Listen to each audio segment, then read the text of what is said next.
Buongiorno, buongiorno e ben ritrovati, prima edizione dei nostri telegiornali. Andiamo subito in diretta da Aspresiano perché stiamo parlando della inaugurazione in questi attimi dell'innesto Pedemontana A27. Lo sta seguendo per noi Lina Paronetto, sentiamo cosa sta dicendo il governatore Zaia. Per fare l'intero tratto fino a qua. Lei ha detto non è così. No, dico che l'autostrada tra quelle nuove in Italia che ha minor costo, ovviamente sulle tariffe poi ci sarà possibilità di rivedere sui pedaggi nel momento in cui avremo concluso l'opera e avremo un traffico che è quantomeno stabile. Oggi possiamo dire che la punta massima è stata di 33.000 veicoli il 10 marzo. Quindi non è una media, è una punta questa dei 33.000 il 10 marzo? Ma sono tutti ormai sopra i 30.000. Per arrivare a regime di traffico qual è l'obiettivo? Ma questo non glielo so dire, sicuramente posso dire che dopo le 5 inaugurazioni fatte ad oggi abbiamo triplicato il traffico. Aprendo oggi con l'innesto sulla 27 non avremo più traffico locale, ma ci sarà traffico di attraversamento perché verrà dal Friuli, verrà ovviamente da altre infrastrutture e andrà a riversarsi nella 4 utilizzando la 31. Se i flussi non aumentano però c'è un problema per la Regione, perché è un problema di costi. Beh, è la storia di tutte le infrastrutture stanno in piedi in base ai pedaggi. Ovviamente ci sono stati degli studi di traffico e gli studi di traffico insomma, sono prudenziali, sono quelli che vengono fatti per presentare le opere a livello nazionale. Ma quindi pagheranno i veneti se non ce la facciamo ad aumentare i flussi? Perché lei ha fatto un appello, usatela. No, io ho fatto un simpatico appello, lo stanno utilizzando i veneti. Se si considera che rispetto ai flussi di traffico abbiamo un incremento di traffico superiore a quello della previsione già in questa fase, per cui tutto ci fa ben sperare. Per quanto riguarda poi un contributo ai veneti, perché inizialmente ricordo che doveva essere gratis per i veneti questa infrastruttura, poi per 2 anni gratis per i comuni attraversati. No, questa infrastruttura nasceva con l'esenzione per i comuni, per i cittadini dei comuni residenti, poi c'è stata un'evoluzione visto considerato che è stato rivisto il progetto, sono stati rivisti gli studi di traffico con un accordo nazionale e ho preso in mano quest'opera che quando l'ho presa in mano io era un cadavere eccellente, era irrealizzabile. Punto. Grazie. Grazie Presidente. Avete sentito le parole di Luca Zaia, il governatore Luca Zaia. Diamo il tempo alla nostra Lina Paronetto e Alberto Pivetta di poter mettersi un attimo nelle condizioni della diretta, anzi vediamo anche se c'è il taglio del nastro dell'opera. Ecco, avete visto il governatore Zaia, c'è anche il ministro alle infrastrutture Matteo Salvini, eccoli qua, li vedete, c'è anche il sindaco di Spresiano, c'è Gianangelo Boff, c'è lo Stato Maggiore della Lega, abbiamo intravisto anche Roberto Marcato, protagonista in questi giorni di polemiche, ecco i selfie di Salvini.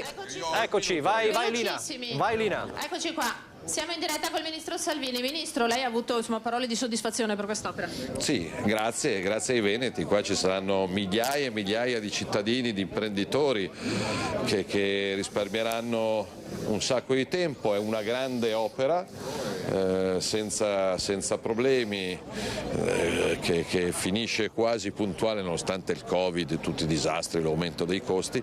È figlia dell'Italia dei sì, ma è quella del Mose, che se avessimo ascoltato i no ci sarebbe Venezia sott'acqua, il sì alle Olimpiadi che porterà strade, impianti sportivi, ricchezza, turisti, il sì all'alta velocità e penso a Vicenza, ma poi penso al quarto lotto della tangenziale di Treviso. Insomma, in questi 5 mesi penso che gli italiani stiano toccando con mano un governo e un ministero che stanno accelerando cantieri ovunque perché significano lavoro e sicurezza. Lei ha citato anche altre opere qui del territorio su cui sta lavorando? Assolutamente sì, il quarto lotto della tangenziale di Treviso, poi sono stato a Vicenza per l'alta velocità. Stiamo lavorando su progettazioni e finanziamenti. Esatto, che tempistiche possiamo dare su queste opere, Ministro?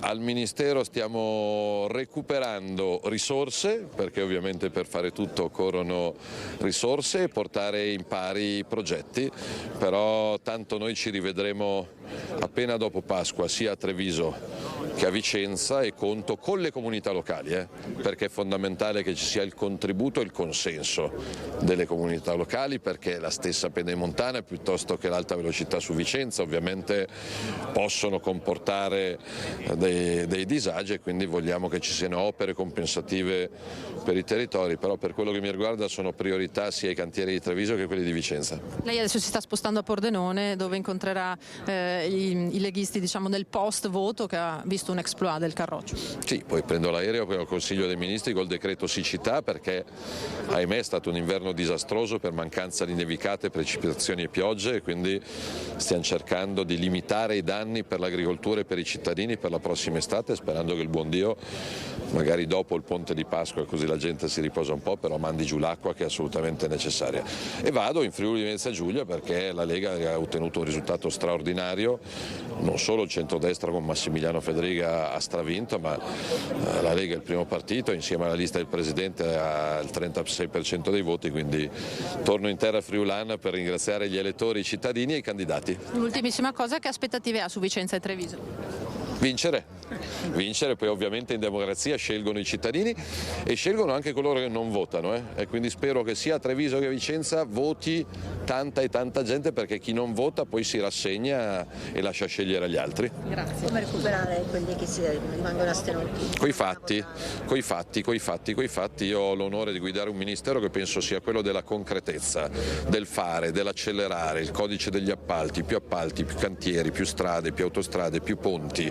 E quindi se i cittadini vedono che la politica dalle parole passa ai fatti, dalla promessa, come in questo caso, passa all'apertura di autostrade, uno torna ad aver fiducia. Bertella di Vicenza, scusa, quali sono i tempi? Te li ricordi? No, quella sì, quella su cui abbiamo fatto il sopralluogo, ma entro l'estate operativa. Entro l'estate operativa. La questione ferroviaria è un pochino più complessa, ovviamente. No, entro l'estate voglio passarci in macchina. Quindi l'aspettiamo? No, assolutamente sì. Ecco Nicola. Immancabile selfie, sì. Adesso c'è una smobilitazione naturalmente, c'è un piccolo buffet, noi adesso cerchiamo di riposizionarci e ti richiediamo la linea proprio con altri ospiti. Ecco, vedo l'assessore De Berti. Assessore, siamo in diretta su Antena 3, le posso chiedere una battuta al volo? Opera, abbiamo detto che compie un altro passo, si è parlato anche naturalmente del tema pedaggi, ma lei diceva prima in questo momento non è possibile fare un ragionamento sull'eventuale abbattimento, adesso bisogna vedere l'opera a regime e poi se ne discuterà. Sì, allora fare la pedemontana ovviamente è un vantaggio, l'abbiamo visto con tutte le tratte da un punto di vista soprattutto delle tempistiche. Se pensate che passiamo da 2 ore e 45 da Bassano ad Udine, con la pedemontana in esercizio passiamo a 1 ora e 50, quindi di fatto risparmiamo un'ora, il valore del tempo soprattutto per tante persone ha un valore enorme. È ovvio che poi bisogna fare i conti con il pedaggio, stiamo facendo delle simulazioni, stiamo facendo degli approfondimenti, tutto quello che potremo fare per abbatterli sicuramente verrà fatto. Puntiamo ovviamente a chi la utilizza soprattutto per andare a lavorare tutti i giorni. È ovvio che lo potremo fare nel momento in cui avremo dati certi e soprattutto a bocce ferme. Gli ordini degli ingegneri chiedono poi il completamento fino a Montecchio, che dicono è strategico. Vabbè, quello lo dobbiamo fare, non è che se gli ordini degli ingegneri non lo chiedono non lo facciamo, cioè quello lo dobbiamo fare, è in previsione entro la fine dell'anno, insomma il Presidente ha parlato di estate, autunno per concludere il pezzo Malo-Montecchio e poi confidiamo che la Brescia-Padova ci consegni il casello di Montecchio entro la fine dell'anno. Casello che noi ci eravamo proposti di farlo e di realizzarlo nell'ambito dei lavori di pedemontana, ma ci è stato detto di no, quindi dobbiamo soffrire un po', ma confido che a fine anno sarà tutto finito. Un'ultima cosa, abbiamo sentito il Ministro parlare di altre opere qui del territorio, anche qui nel Trevigiano, ha citato il quarto lotto della tangenziale, ma potremmo parlare anche del Terraglio Est. A che punto siamo? Allora, sul quarto lotto della tangenziale di Treviso ci sarà un accordo con il Ministero ed ANAS, anzi ci sono già i nulla osta, perché la tangenziale di Treviso è una delle viabilità in rientro che passerà ad ANAS, però il Ministero ed ANAS incaricano Veneto Strade di procedere con la progettazione definitiva ed esecutiva. La fattibilità disponibilità tecnica economica già ce l'abbiamo, in modo da poter arrivare con la progettazione avanzata e poterlo finanziare nel contratto di programma a seguire. Per quanto riguarda invece il Terraglio Est, avevamo tentato di finanziarlo con i fondi FSC, erano fondi FSC non messi a disposizione dal Ministero delle Infrastrutture ma dal Ministero del Ministro Carfagna. Purtroppo c'era stato quell'incremento di costi in uscita dalla Commissione VIA, quel più 6 milioni che aveva impedito di poter utilizzare i fondi FSC. Il Terraglio Est, lo ripeterò ogni volta che ho l'occasione, ha la priorità sui finanziamenti dei fondi FSC nel momento in cui si aprirà o un nuovo anticipo o la programmazione 21-27, siamo nel 23, quindi mi auguro che venga fatta quanto prima, però so che il Ministro Salvini e il Ministro Fitto si stanno parlando per definirla e il Terraglio Est ha la priorità. Gentilissima Vicepresidente, grazie. Buongiorno. Grazie. Noi a questo punto cerchiamo altri ospiti, Nicola, ci riposizioniamo e in caso vi richiederemo la linea, ok? Ecco, allora indicazione operativa fra poco con il direttore. Ok, quindi poi ti risenti con il direttore. Con il direttore, okay. Grazie. Comunicazione tecnica. Grazie a te, Lina. A carte scoperte. Esatto, giochiamo a carte scoperte. Grazie, benissimo. grazie Lina. Allora, avete visto dunque la inaugurazione del tratto dell'innesto Pedemontana A27 alle 18, poi sarà realmente operativo la possibilità di circolare e avete sentito anche le parole, la parola chiave di queste ore è pedaggi, perché è quello il grande tema, ed è un tema sottolineato, lo diceva già Lina Paronetto nella diretta, sottolineato dalle categorie economiche. Allora, proprio alla vigilia della giornata di oggi, ieri, Confartigianato, CNA e l'Ordine degli Ingegneri, ma soprattutto CNA, gli artigiani, avevano lanciato un appello, un monito sui pedaggi, ma non solo. Allora, sentiamo il loro appello. L'abbattimento dei pedaggi da una parte, il rapido completamento dell'infrastruttura dall'altro. Alla vigilia dell'inaugurazione dell'atteso collegamento tra Pedemontana e A27 sono associazioni di categoria e ordini professionali a chiedere alla Regione di rendere realmente utile al territorio la nuova superstrada.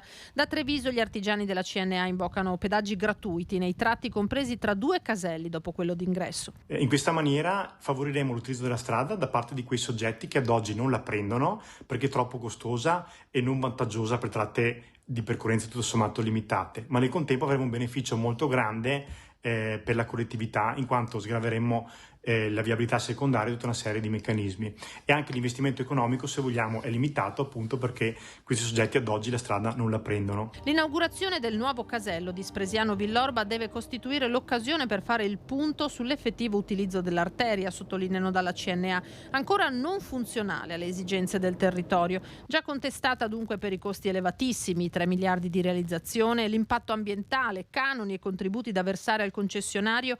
La Pedemontana rischia di non avere il ruolo determinante nella viabilità regionale che ci si aspettava. A tal proposito sarà fondamentale, a nostro avviso, prevedere anche delle aree di servizio per le imprese di autotrasporto, fondamentale inoltre procedere più velocemente con la realizzazione di quelle bretelle che ancora mancano per collegare appunto la Pedemontana con altre reti viarie. Inoltre non dimenticare l'importanza di lavorare anche sull'aspetto ambientale, lavorando sulla forestazione delle aree periferiche della Pedemontana. Da ultimo, a nostro avviso, va prestato un po' di attenzione su quelli che saranno e sono i nuovi insediamenti che ci saranno lungo il tragitto. Devono rispondere a una serie di criteri importanti come la sostenibilità ambientale, economica e sociale. Opera necessaria, ma in questo momento non sufficientemente utile, occorrono correttivi urgenti. Che la Pedemontana costituisca una grande opportunità ne è convinta la Federazione degli Ordini degli Ingegneri del Veneto, che chiede il rapido completamento del collegamento fino a Montecchio nel Vicentino, creando un raccordo anulare della vasta area metropolitana centro-veneta.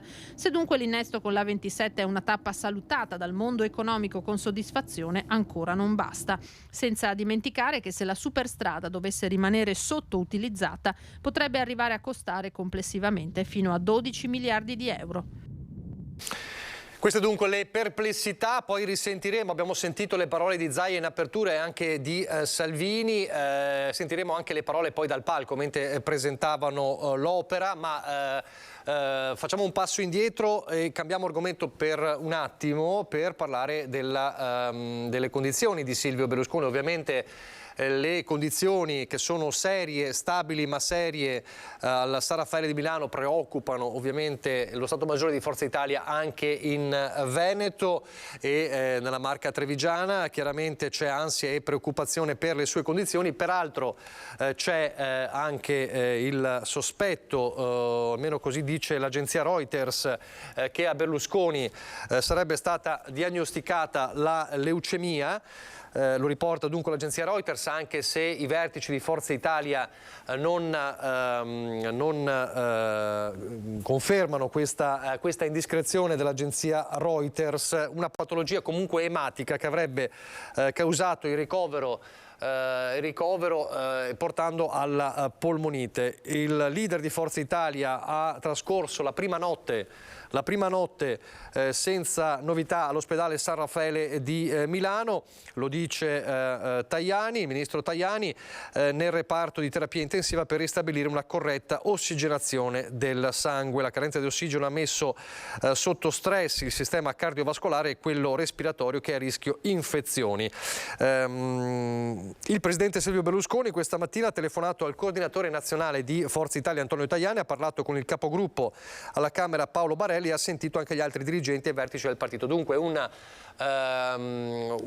Berlusconi in condizioni serie, ma a quanto pare vigile e soprattutto anche pronto a parlare con i suoi. Ha parlato con Tajani, ha parlato con il capogruppo alla Camera Barelli, ha rivolto un affettuoso saluto e ha raccomandato il massimo impegno in Parlamento al governo e in Forza Italia, perché ha detto il Paese ha bisogno di noi. Queste dunque le parole di Berlusconi dal San Raffaele di Milano. C'è appunto questa indiscrezione dell'agenzia Reuters, parlerebbe di una leucemia non ancora confermata come indiscrezione, ma certamente una situazione non semplice, non uno dei tanti ricoveri che negli ultimi tempi hanno caratterizzato la vita di Berlusconi, qualcosa di diverso. Lo si è capito già fin da ieri, quando i figli, la compagna, il fratello si sono recati al San Raffaele. Ovviamente c'è stato un appoggio trasversale di tutto l'arco istituzionale per le sue condizioni. Questo dunque la situazione per quanto riguarda Silvio Berlusconi. Torniamo nel Veneto, torniamo a Vicenza, ma anche a Venezia. È il caso, l'abbiamo raccontato in queste settimane, nelle scorse settimane, il caso molestie, Gio Formaggio, l'accusa della collega in Consiglio regionale Milena Cecchetto, il caso che esplode proprio l'8 di marzo, i 5 giorni di sospensione, prima volta nella storia, per Gio Formaggio in Consiglio regionale. Ebbene, c'è una novità di oggi, ce la racconta in diretta il nostro Carlo Inghileri proprio da Vicenza. Gio Formaggio tende una mano a Milena Cecchetto, la consigliera leghista che lo aveva accusato appunto di molestie. Carlo Alberto Inghileri si trova con il legale di Gio Formaggio, l'avvocato Francesca Rigato. Allora sentiamo, Carlo, qual è la novità di queste ore. Carlo. Buongiorno a tutti i telespettatori da Vicenza. Gio Formaggio e Milena Cecchetto sono loro i protagonisti di una vicenda che ha fatto scalpore in Veneto, con la consigliera regionale della Lega che ha accusato il consigliere regionale di Fratelli d'Italia di averla molestata. Presunte molestie perché, lo ricordiamo, non c'è stata nessuna sentenza passata in giudicato. Il processo, se c'è stato, è stato un processo mediatico che comunque ha portato a delle conseguenze. Sì, perché il consigliere regionale Gio Formaggio è stato sospeso dalle sue funzioni in Consiglio regionale per 5 giorni. Sulla vicenda poi è calato il silenzio, fino a oggi, quando l'avvocato Francesca Rigato, che ringrazio per essere qui, legale rappresentante di Gio Formaggio, ha deciso appunto di rompere il silenzio, portandoci la voce di Gio Formaggio con un messaggio, con un comunicato a cui darà lettura per la prima volta, in anteprima assoluta, per il gruppo Media Nord-Est. Prego. Sì, appunto, in qualità di difensore di Gio Formaggio ho l'incarico di leggere questo comunicato stampa. Il signor Gio Formaggio dichiara quanto segue. In merito ai fatti accaduti nel pomeriggio del 7 marzo 2023 all'interno di Palazzo Ferrofini a Venezia, io sottoscritto Gio Formaggio dichiaro che il comportamento mantenuto nei confronti della consigliera Milena Cecchetto è stato inappropriato e fuori luogo. Intendo pertanto con questo comunicato rivolgere le mie formali e sentite scuse alla signora Milena Cecchetto per quanto fatto, impegnandomi a non tenere più atteggiamenti come quelli posti in essere lo scorso 7 marzo 2023 all'interno di Palazzo Ferrofini a Venezia. Mi impegno per il futuro ad astenermi da ogni e qualsiasi comportamento che possa arrecare disagio e o imbarazzo a chi che sia. Voglio infine precisare come, nonostante io abbia offerto alla signora Cecchetto un riconoscimento per il disagio morale subito, lei abbia declinato, preferendo invece devolvere la somma che avevo preventivato, pari ad euro 10.000, ad un'associazione impegnata nella lotta alla violenza contro le donne e dalla Cecchetto medesima indicata, allo scopo di tangibile e concreta vicinanza a chi si occupa di aiutare le donne vittime di violenza.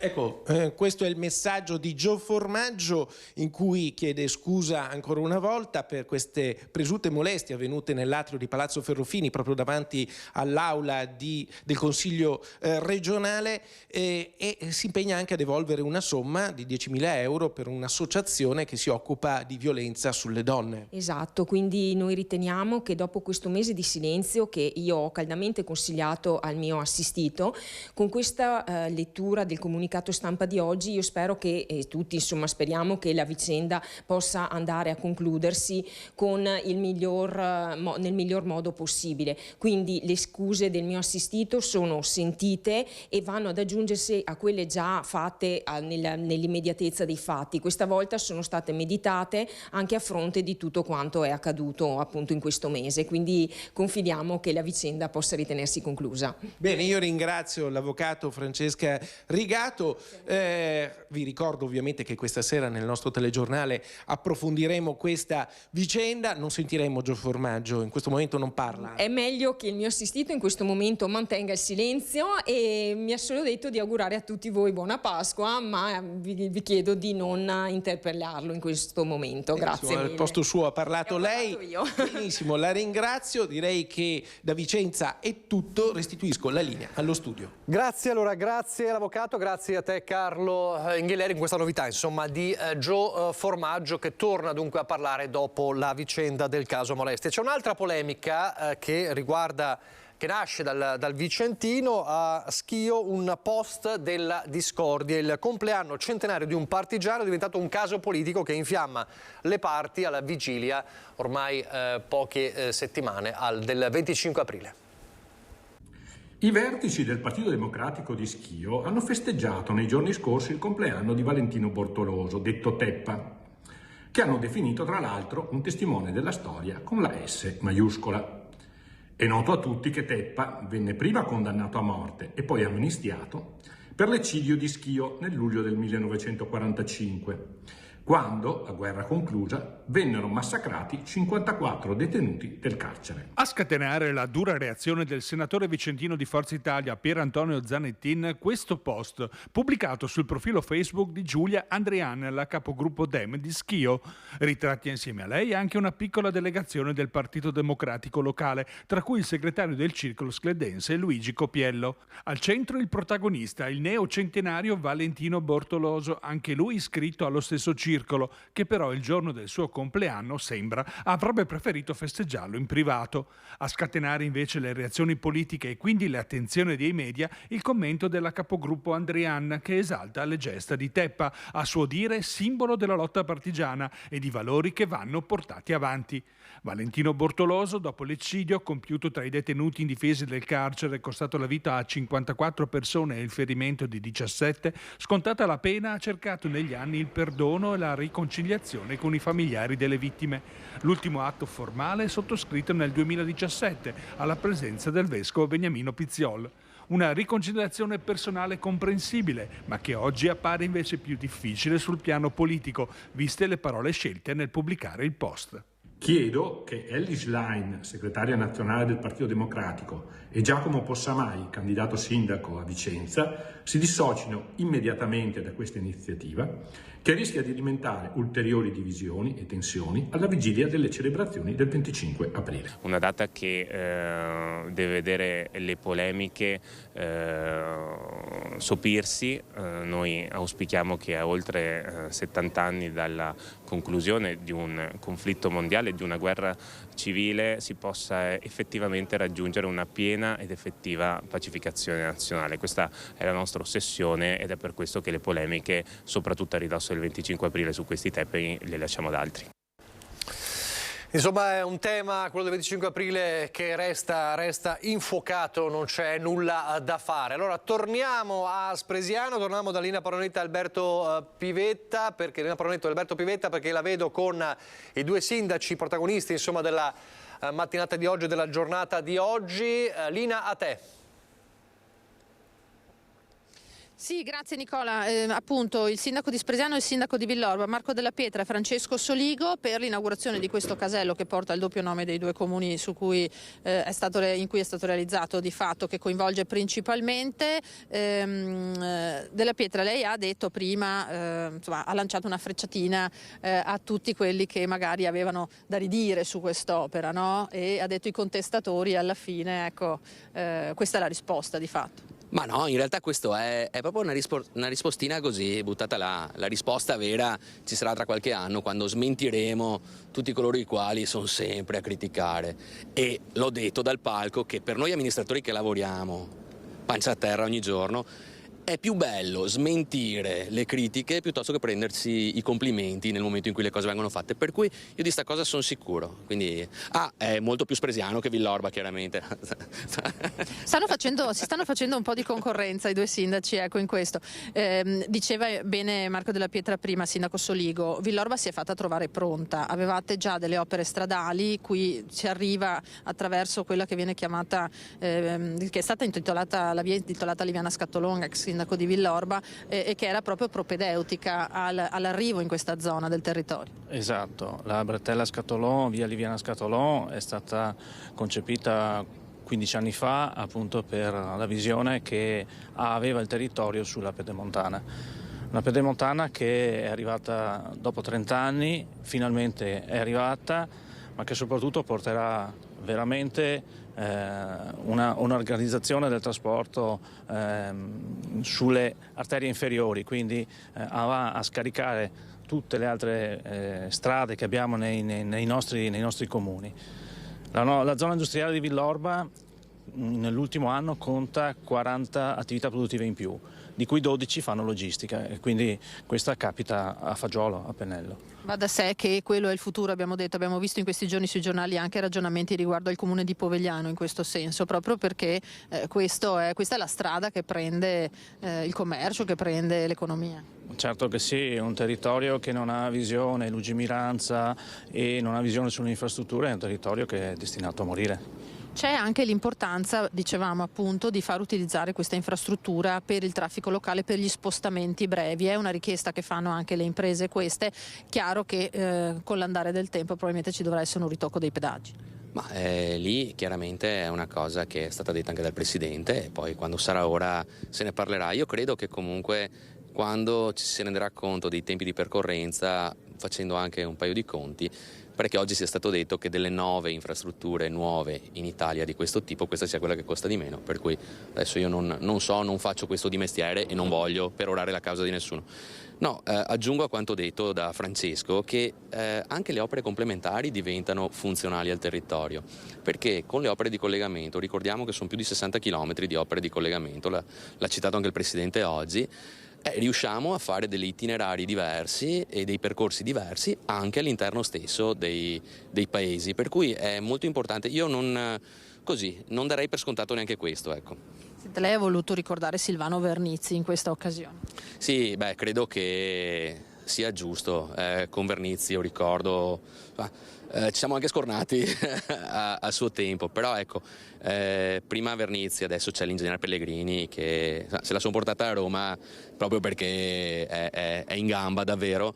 Insomma, credo sia giusto ricordare chi ci ha messo del suo, chi ha fatto tanto e è mancato qualche tempo fa, credo fosse doveroso. Sindaco Soligo, il presidente Zaia diceva che comunque c'è già una discreta affluenza qui. 10 di marzo si sono registrati oltre 30.000 veicoli, questo fa ben sperare nell'entrata a regime di questa infrastruttura. Io credo di sì, lo vediamo adesso, lo vediamo che è tutto un traffico, un via vai di auto che entrano. L'opera complementare che è stata fatta, che è la bretella che unisce Villorba a Vicenza d'Aspresiano, è trafficatissima, quindi si evita di intasare la statale, la Pontebana, ma si evita di passare per il centro di Vicenarello, soprattutto per i mezzi pesanti, e questa è già una vittoria. Benissimo, allora Nicola, io ti saluto da qui, ringrazio Francesco Soligo, ringrazio Marco Della Pietra, chiedo ad Alberto Pivetta di inquadrare però le scarpe scelte dal sindaco di Spresiano per questa inaugurazione. Immancabile. Non sono passate inosservate. Ma sapete che io ho un ego smisurato e quindi se no dopo i delatori cosa possono dire? Almeno che non ce ne eravamo accorti, non ce ne eravamo accorti. Sono bellissime queste scarpe. No, ma infatti adesso ci terrei con la fascia, quindi sì. No. Vabbè, scarpe grazie, dorate, sindaco. scarpe Grazie, dorate Nicola, ti restituiamo la linea. Per Marco Della Pietra. Grazie linea, grazie Alberto Pivetta. Poi questa sera ovviamente vi racconteremo tutte le fasi principali, insomma, di questa giornata molto importante tra Spresiano e Villorba. Adesso invece noi andiamo a Padova perché torniamo a parlare del caso delle registrazioni all'anagrafe dei figli delle coppie omogenitoriali. Lo aveva annunciato e così ha fatto. Lunedì Sergio Giordani, il sindaco di Padova, ha registrato all'anagrafe un bimbo figlio di 2 mamme, una decisione che colma un vuoto legislativo secondo il comune che va contro la circolare del Ministero dell'Interno. Si tratta del 33esimo caso dal 2017 a oggi. Sentiamo. Non sono contro nessuno, non voglio fare l'eroe, io penso sia una cosa giusta quello che faccio, è naturale. Non voglio neanche pensare che un bimbo sia diverso dall'altro solo per il motivo che c'è una mamma. Sono 2 le mamme, non mi è neanche mai chiesto qual è la mamma biologica, non mi è mai chiesto, per me sono 2 le mamme e va bene così. Era il 23 marzo quando Sergio Giordani, il sindaco di Padova, ha rilasciato questa intervista ai nostri microfoni. A distanza di 10 giorni la prima iscrizione è avvenuta. Il 3 aprile è stato proprio Sergio Giordani a registrare all'ufficio anagrafe un bimbo con 2 mamme. È il 33esimo caso di iscrizione nella città del Santo dal 2017, da quando Giordani è sindaco di Padova. Una buona notizia, il commento di Irina Sciaparava, referente per il Veneto delle famiglie arcobaleno. La nascita di un bambino viene considerato in qualche modo un evento straordinario.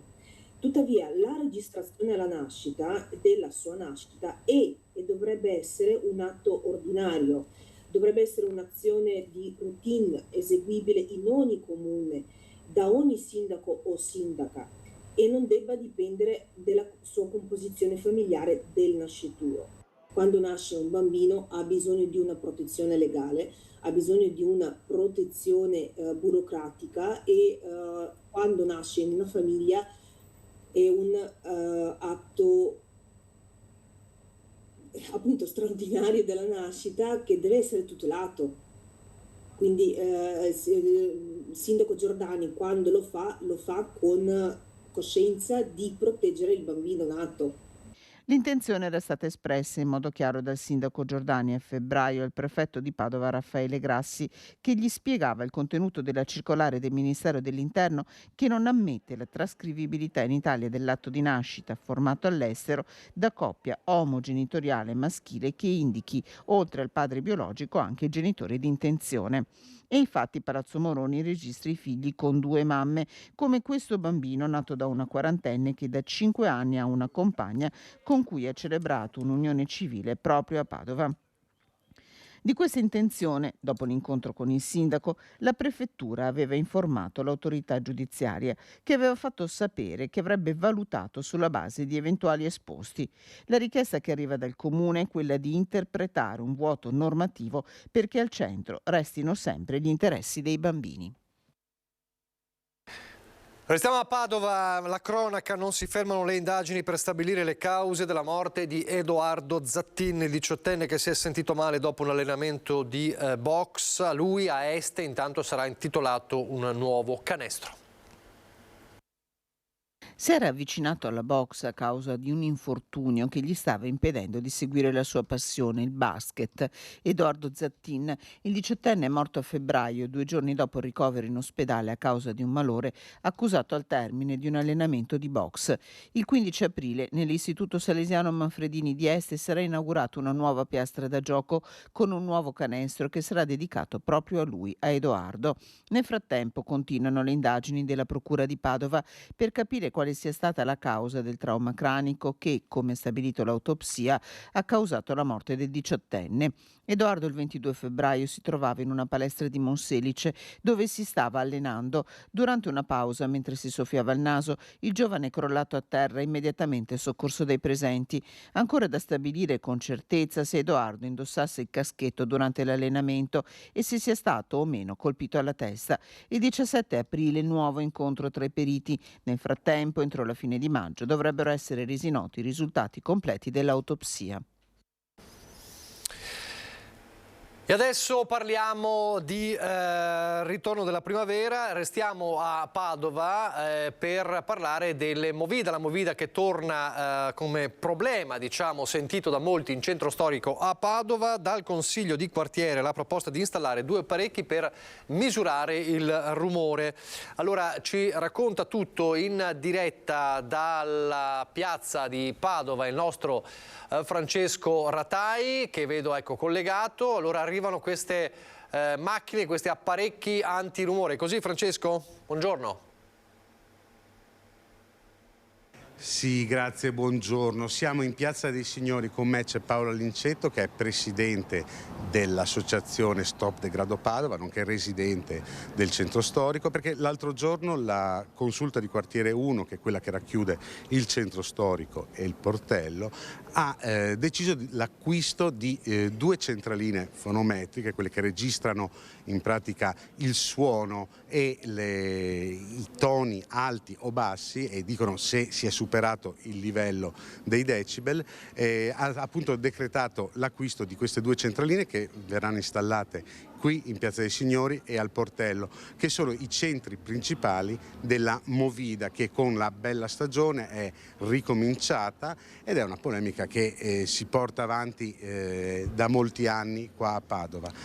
Perché questa scelta? Sì, la scelta è nata dalle risposte ai questionari che l'amministrazione ha messo a disposizione per raccogliere le opinioni dei cittadini per poi fare la stesura del bilancio partecipato.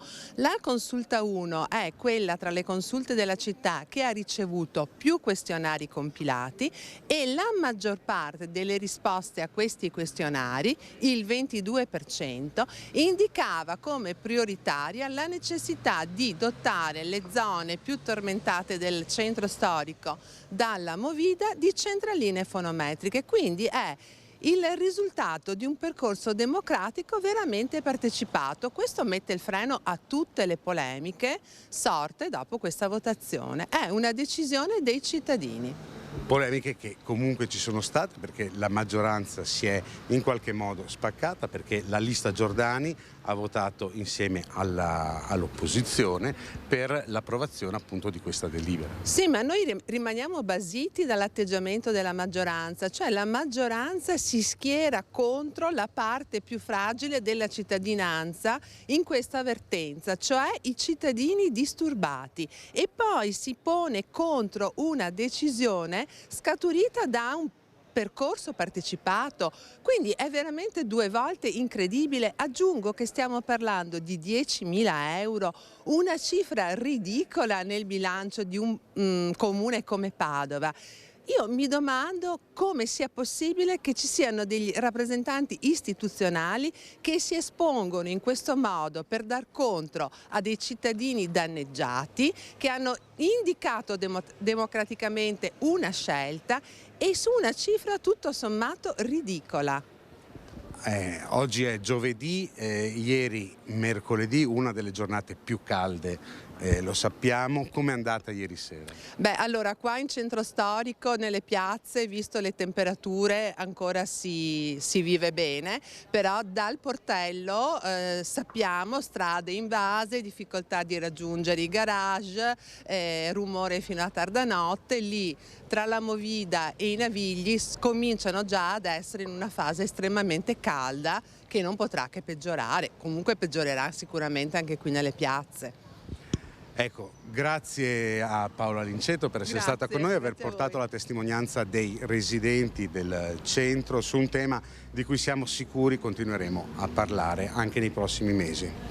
Grazie a Francesco Ratai e alla tua ospite. Prima di andare in pubblicità, un aggiornamento del Corriere della Sera. Berlusconi ricoverato, ha iniziato la chemioterapia per combattere la leucemia, quindi c'è questa conferma della leucemia dietro le condizioni gravi del presidente del numero 1 di Forza Italia, al San Raffaele, i figli Marina e Luigi.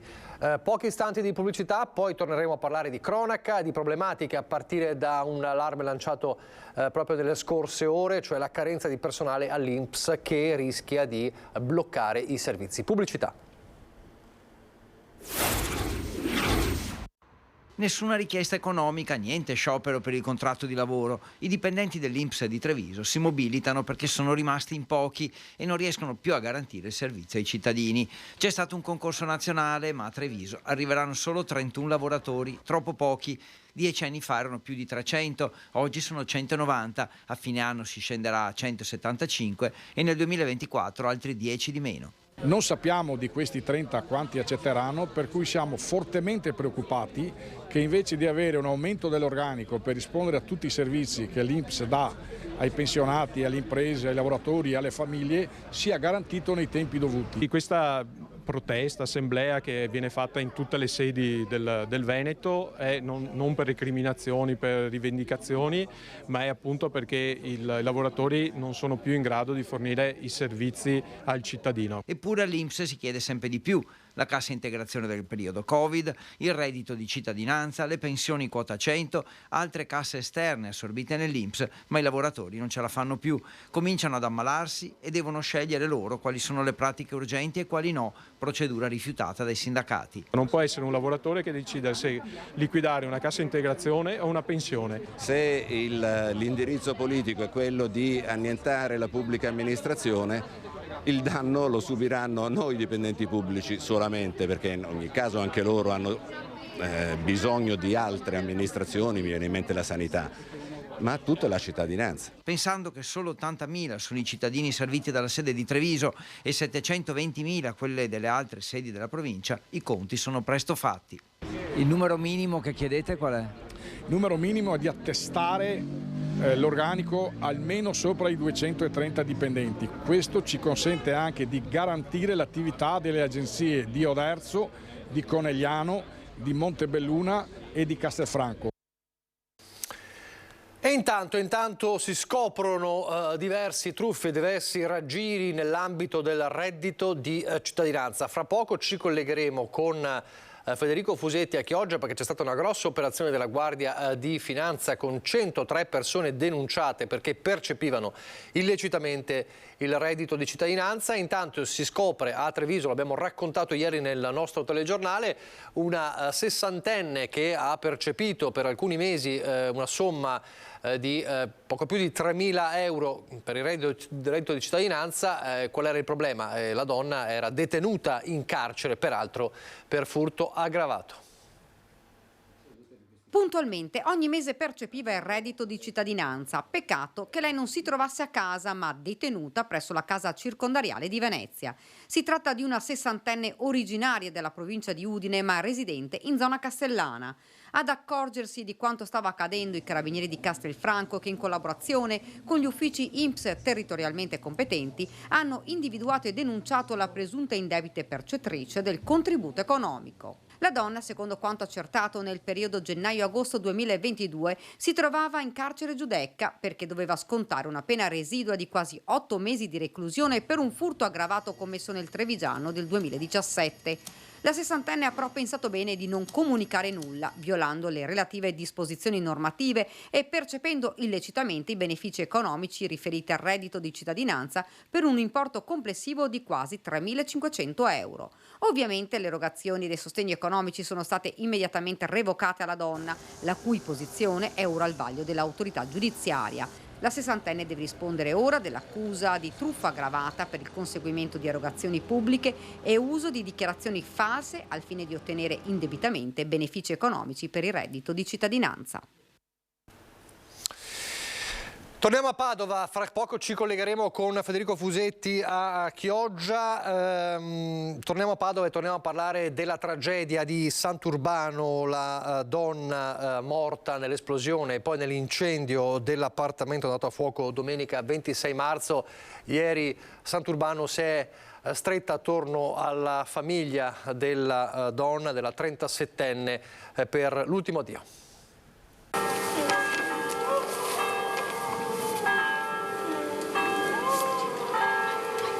Il pianto straziante della signora Costantina, la mamma di Alina Krenicean, rompe il silenzio rigoroso tra le 200 persone costrette a restare fuori dalla chiesa di Sant'Urbano.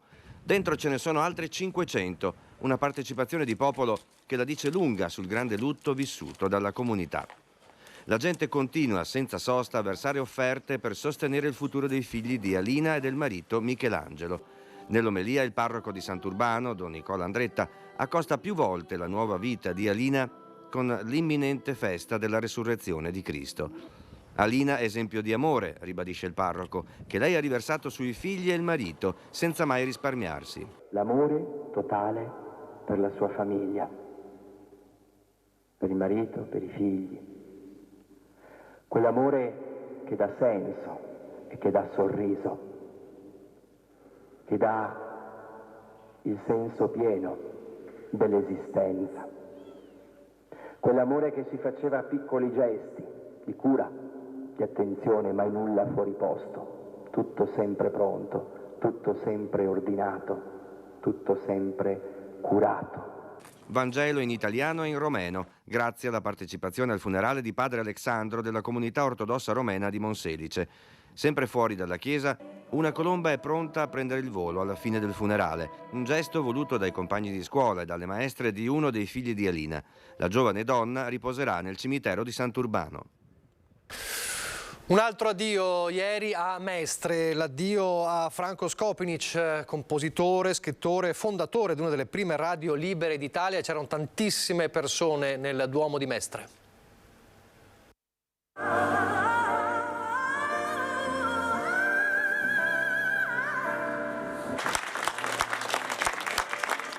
Lunghi applausi delle centinaia di persone al Duomo San Lorenzo a Mestre per l'ultimo saluto a Franco Skopinic, 75 anni di Venezia ma da sempre trapiantato a Mestre, compositore discografico, scrittore, venuto a mancare a causa di un improvviso infarto all'alba dello scorso 1 aprile. Fondatore di Radio Base San Marco, tra le prime radio libere d'Italia, pioniere della disco musical italiana, divulgatore del genere punk con i dischi importati dagli USA dell'Inghilterra in terraferma direttamente al disco d'oro, il suo famosissimo store in Viale San Marco a Mestre, dove è proseguito anche oggi il pellegrinaggio di amici, parenti e conoscenti per deporre un fiore, un saluto, un biglietto. In Duomo toccanti le parole della nipote Alice. Se avessi saputo che quelli sarebbero stati gli ultimi giorni di Franco, sarei andato a trovarlo. Ma purtroppo quello che facciamo tutti molto spesso è dare per scontato persone, situazioni e il tempo. Questo è quello che vorrei imparare da questo momento così difficile. Soltanto il 22 marzo scorso, il giorno dell'anniversario della morte della moglie Laura, nella sua pagina Facebook scriveva: «Attendo che il destino si decida a riunirci», tra commozione e lacrime.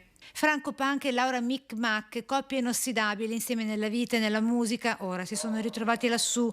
Qui i suoi delfini di ieri, DJ di oggi, già pensano a un Franco Skopinic Memorial Day. Per così dare un tributo a Franco, che era una persona al di là dell'aspetto musicale straordinaria anche per altruismo, per bontà.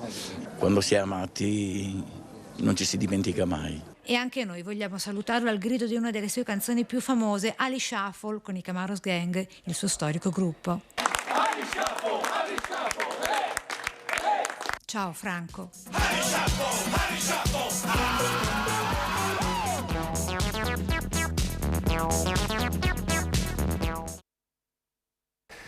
Il saluto dunque ieri a Mestre a Franco Skopenic. Restiamo però nel veneziano e allora, come dicevamo prima, ci colleghiamo adesso a Chioggia con il nostro Federico Fusetti, che vedo anche in compagnia del sindaco Mauro Armelao, e parliamo di questa truffa del reddito di cittadinanza.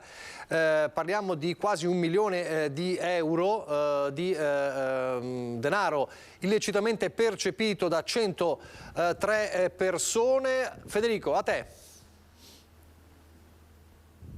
Sì Nicola, grazie, buongiorno ai telespettatori e buongiorno al sindaco Mauro Armelao, il sindaco di Chioggia. Dici bene, quasi 1 milione di euro, 103 persone denunciate dalla Guardia di Finanza di Chioggia, insomma furbetti che sono stati scovati dalle fiamme gialle e che erano, percepivano il reddito di cittadinanza, però diciamo si erano dimenticati, tra virgolette, alcuni di comunicare che comunque avevano la partita IVA e quindi una fonte di lavoro, altri 91 avevano comunque un lavoro dipendente, per esempio nei settori della cinematografia, del trasporto merci, ma anche del turismo. Uno si era dimenticato di comunicare che aveva vinto al gioco e quindi le sue condizioni economiche erano mutate. Parliamo di 3.000 controlli, da 3.000 controlli sono appunto scaturite queste 103 denunce tra Chioggia, Campolongo Maggiore, Campagna Lupia, Cavarzere e Cona. Adesso naturalmente attraverso l'INPS la Guardia di Finanza si muoverà per far recuperare questi soldi che erano stati illecitamente percepiti. Sindaco, che effetto fa insomma questa notizia? Non so se lei ha qualche dettaglio in più. No, non ho alcun dettaglio. Intanto mi congratulo con la Guardia di Finanza per l'operazione che ha svolto, anche in segno della legalità. Ecco, è giusto contrastare i furbetti del reddito di cittadinanza, si dimenticano molto spesso, no, in fretta, sanno come fare la richiesta del reddito, però poi si scordano di segnalare eventualmente altri redditi.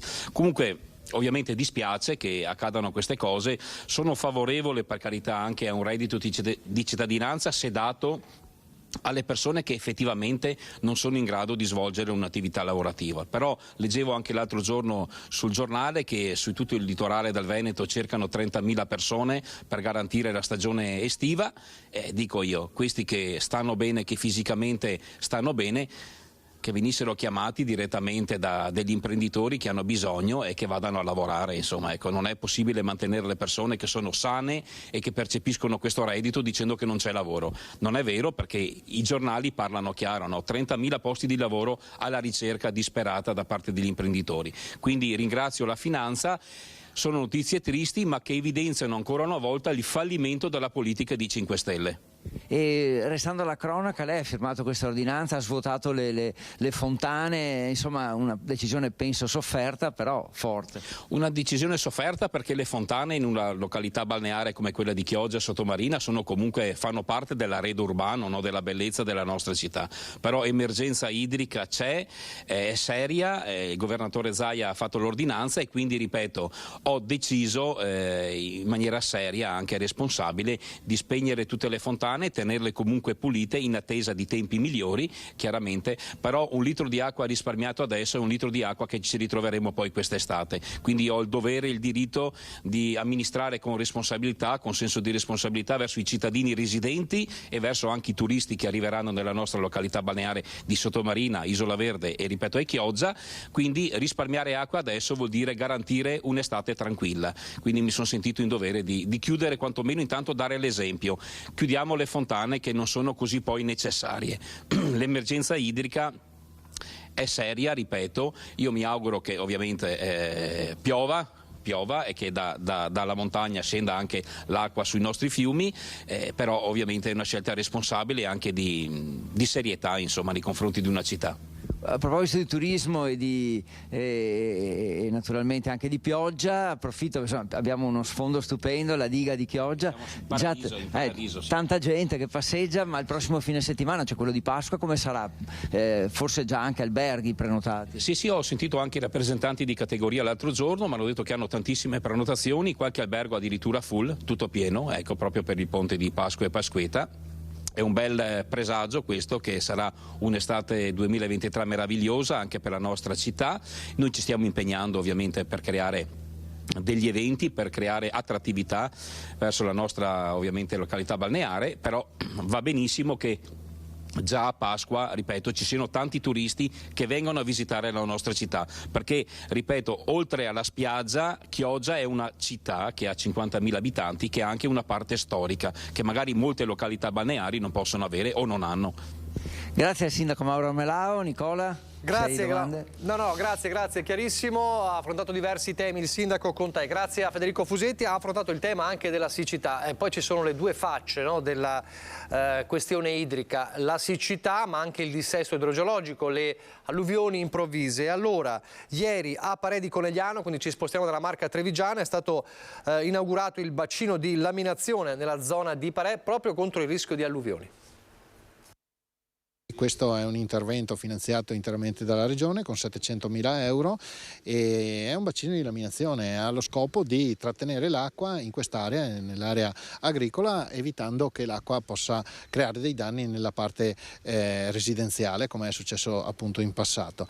L'ultimo episodio nel giugno 2018, quando l'esondazione del Valbona provocò allagamenti e problemi, un evento traumatico, lo ricorda il comitato dei cittadini, nato subito dopo e presente al taglio del nastro di quello che può essere definito un mini bacino di laminazione. L'opera è stata realizzata in un solo anno tra il 2021 e il 2022, un manufatto in calcestruzzo armato dotato di un sistema di porte vinciane in acciaio inox, ma per l'assessore regionale all'ambiente e alla protezione civile Giampaolo Botaccin rappresenta molto di più.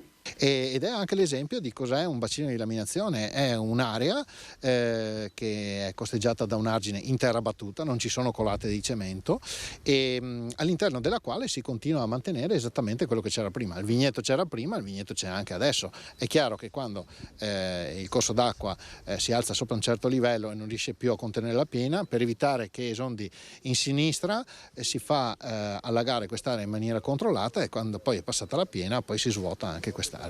L'intervento rientra all'interno di un piano più ampio contro il dissesto idrogeologico che riguarda altre zone del Veneto, coste comprese, per un investimento di 3,5 miliardi di euro anche con la collaborazione dell'Università di Padova. Adesso cambiamo argomento, torniamo a Padova e parliamo di arte, parliamo di Elio Armano, lo scultore Elio Armano che ha dato alle stampe come un regalo di compleanno un libro che è un'autobiografia minima in cui viene raccontata proprio il percorso artistico di Elio Armano. Sentiamo. Autobiografia minima, così ha voluto intitolarla Elio Armano, artista e politico padovano. Un libro, una carrellata che dalla copertina, che ritrae la nonna disegnata da un Armano sedicenne, ripercorre le tappe di una vita e di una carriera densa di esperienze. Dentro sono riuscito anche a parlare dei disegni, dei ritratti che facevo a mia nonna da ragazzo e poi di tante esperienze che ho fatto, soprattutto di tipo culturale e artistico, ma sono intrecciate anche con le mie esperienze nelle istituzioni e nella politica, quella di alcuni anni fa che è molto molto diversa da quella di oggi, sulla quale non entro neanche perché non vorrei dire cose troppo dure. Nato come un promemoria, una nota per illustrare una mostra, è diventato un libro edito in 300 copie in cui raccontarsi. Un tempo la democrazia era più vivace, veniva fuori dalla guerra, c'era la speranza, il rinnovamento. Negli anni giovanili, quelli miei, c'erano grandi movimenti operai e studenteschi. Insomma, c'era la speranza di futuro, fame di futuro. E c'erano grandi partiti popolari che sorreggevano l'impalcato istituzionale. Adesso è come che fossimo davanti a un fenomeno che non è solo italiano, purtroppo, che potremmo chiamare con grande preoccupazione la stanchezza della democrazia. Tra le ultime produzioni di Armano, gli occhiali a visione filtrata, come fossero dei paraocchi frontali. È come avessimo qualcosa davanti agli occhi che ci impedisce di vedere. È una declinazione nel mio lavoro del tema delle teste vuote.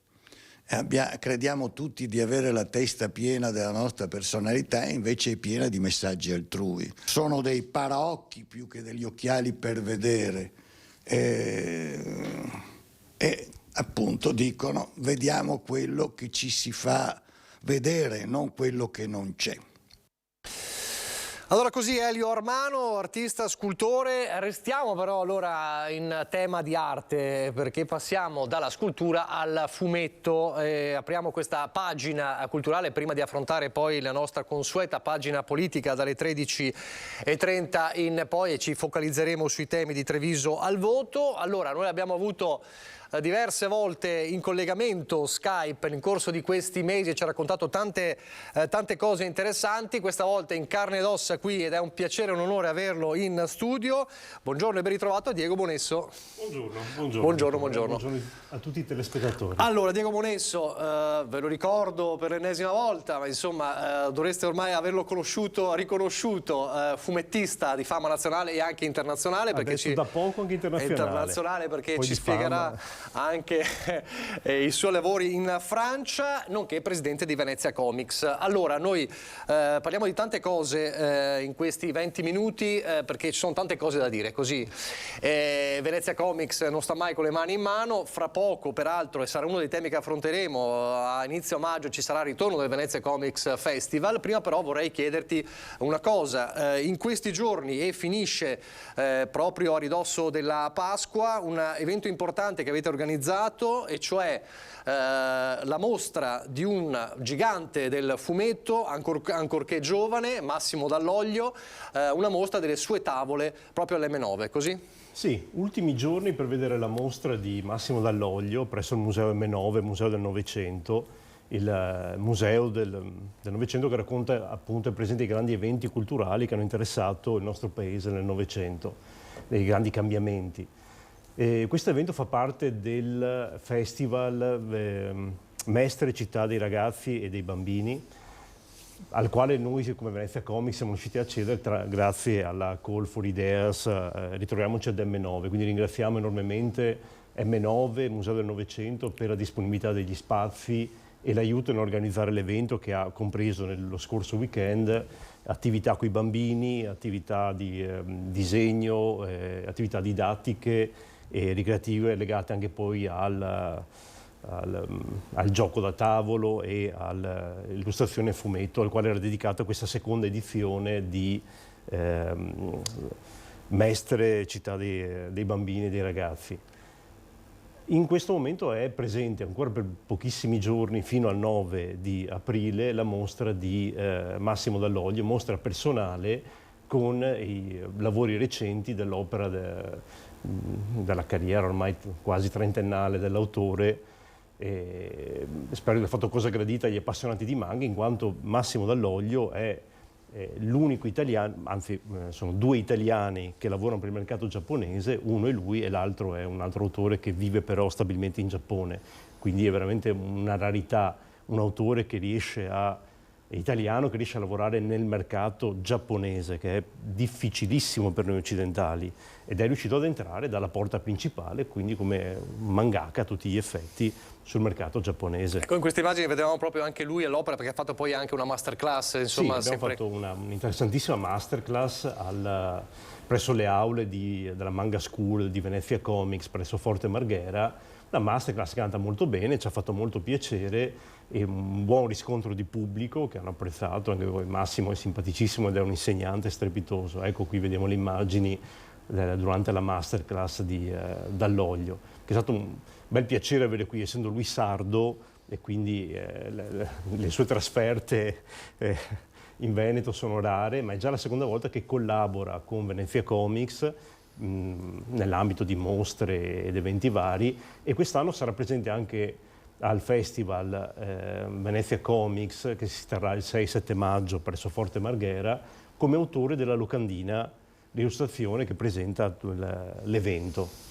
Restiamo un attimo su Dall'Oglio. Allora, tu dicevi è difficilissimo, insomma, per chi non lo sa, ma è difficilissimo lavorare in diciamo per i giapponesi. Perché è così difficile? Perché c'è una chiusura da parte dei giapponesi? Ci sono delle differenze culturali enormi. il lettore giapponese non vede quello che noi vediamo nei suoi fumetti. Abbiamo un modo di leggere, di porci enormemente diversi. Noi siamo in grado di leggere i loro fumetti e in qualche modo di capirli, anche se non come vorrebbero loro, perché è un linguaggio, il manga è un linguaggio, è un modo di parlare diverso dal nostro, che noi in qualche maniera capiamo, ma è come quando noi parliamo inglese, un inglese ci sente che siamo italiani. Lui è uno dei pochissimi, una rarità in cui lui è riuscito a integrarsi e a fare un prodotto così affine alla quella che è la cultura del linguaggio manga giapponese, da riuscire a entrare dalla porta principale del mercato giapponese. Noi abbiamo tantissime produzioni manga interne italiane, ma non riusciamo ad arrivare nel Giappone, che è un paese difficile verso gli stranieri, con una chiusura da questo punto di vista. E lui è uno dei pochissimi, però ci è riuscito dopo 30 anni pieni di studio e di lavoro. E lui continua sempre a ribadire la difficoltà, ormai ci è arrivato, non può più tirarsi indietro, però mi ha sempre raccontato la difficoltà di arrivare a questo punto, perché sono due culture enormemente diverse. Anche ritmi di lavoro diversi. Ritmi di lavoro diversi, perché la produzione di un manga si parla anche di 30 tavole settimanali. Le tavole sono appunto le pagine del fumetto. Vi basti sapere che per un prodotto italiano come un Bonelli, io sono anche disegnatore Bonelli, la produzione di un text, nella migliore delle ipotesi, la realizzazione di una tavola richiede 1-2 giorni.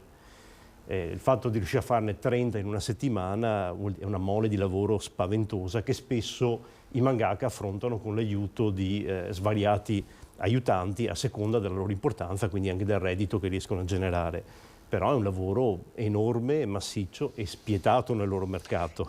Nel mercato italiano, perché così anche solo guardando, solo osservando poi nelle varie librerie, io ho notato, confermami se è così, ho notato che negli ultimi anni l'aumento di offerta di manga, immagino che sia legato anche a una richiesta sempre maggiore. Sì. Cioè, se io vado in una libreria dove ci sono anche fumetti, 10 anni fa lo spazio di manga era, diciamo, abbastanza ridotto, adesso è moltissimo, cioè si è ampliato tantissimo, quindi c'è una grande richiesta di lettori. C'è stato un grande boom di vendite, ma soprattutto dobbiamo intenderlo secondo me come un ritorno, perché si è ritornato a grandi cifre come quelle che erano quelle degli anni 90.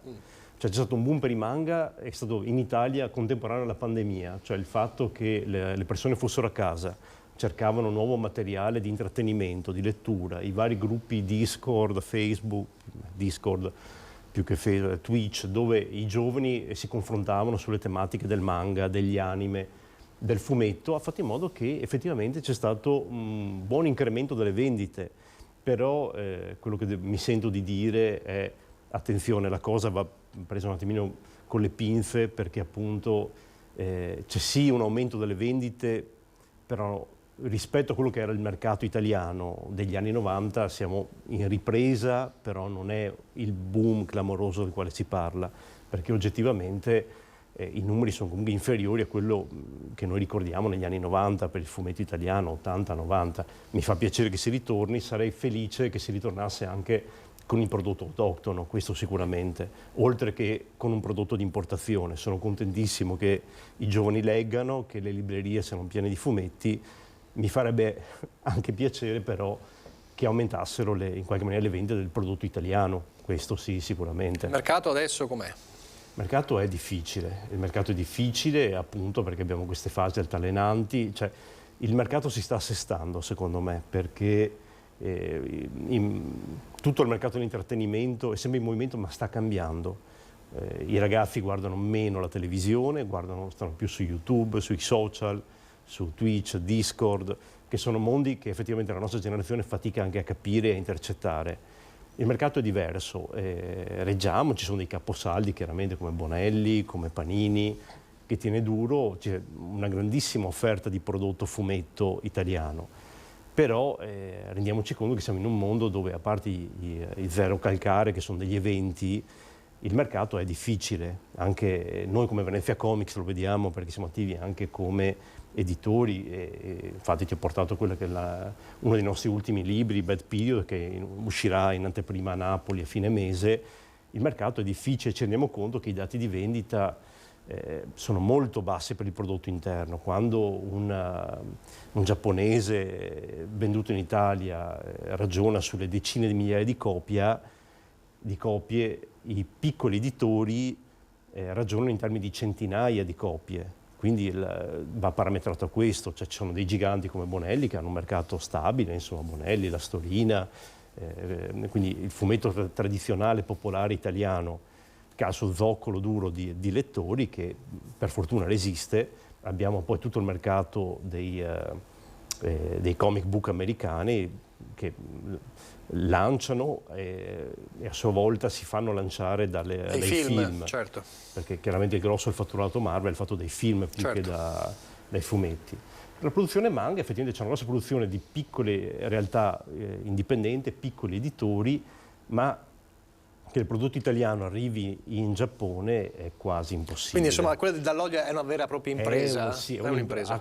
Ha fatto da solo un'impresa incredibile, cioè entrare... Forse ha aperto una breccia, chissà. Speriamo, io me lo auguro, però quello che lui dice sempre è la difficoltà di questo linguaggio, la difficoltà di questo lavoro, la difficoltà di comunicare con una cultura enormemente diversa rispetto alla nostra. Quando si parla di eccellenze italiane all'estero, assolutamente. Cioè, ma ci sei anche tu però, perché adesso ci parlerai anche della Francia. Perché però prima, ecco, queste sono ancora le tavole di Dall'Oglio meravigliose. Disegnatore, ecco, magari per chi non conosce o conosce dei nomi più noti, anche di Nathan Never per la Bonelli, insomma, no? Queste sono tavole, non so se si vedono in sovrimpressione in questo istante, sono tavole a colori realizzate per Dragonero. Quindi è interessantissimo, cioè che Bonelli, siamo tutti felicissimi che Bonelli si sia aperto anche verso una linea grafica simile, perché è una cosa che 10 anni fa per Bonelli sarebbe stata molto molto difficile. Era più, diciamo, standard, oppure il suo prodotto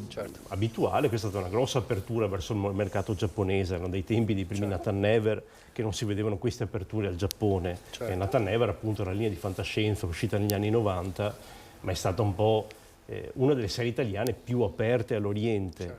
E Dall'Oglio chiaramente è anche visivamente estremamente orientale, cioè è riuscito a portare il manga nel fumetto popolare italiano. Allora, rinnovare anche il mercato, rinnovare anche la voglia di fumetto è una delle missioni di Venezia Comics. E allora Venezia Comics il 6 e 7 di maggio torna in grande stile con il Venezia Comics Festival. Esattamente, torniamo per la seconda volta dal 2019 a Forte Marghera, Venezia, ringraziamo il comune che ci ha dato lo spazio, un po' a pelo con i tempi, però dai, ce la faremo. Siamo molto felici di questa partecipazione e di questa occasione di ritornare, perché purtroppo siamo fermi dal 2019, quindi da pre-pandemia non si è riusciti a fare prima, ora finalmente pare che si riesca a tornare con un grande evento dedicato ai cosplayer, al fumetto, ma appunto sarà diviso in due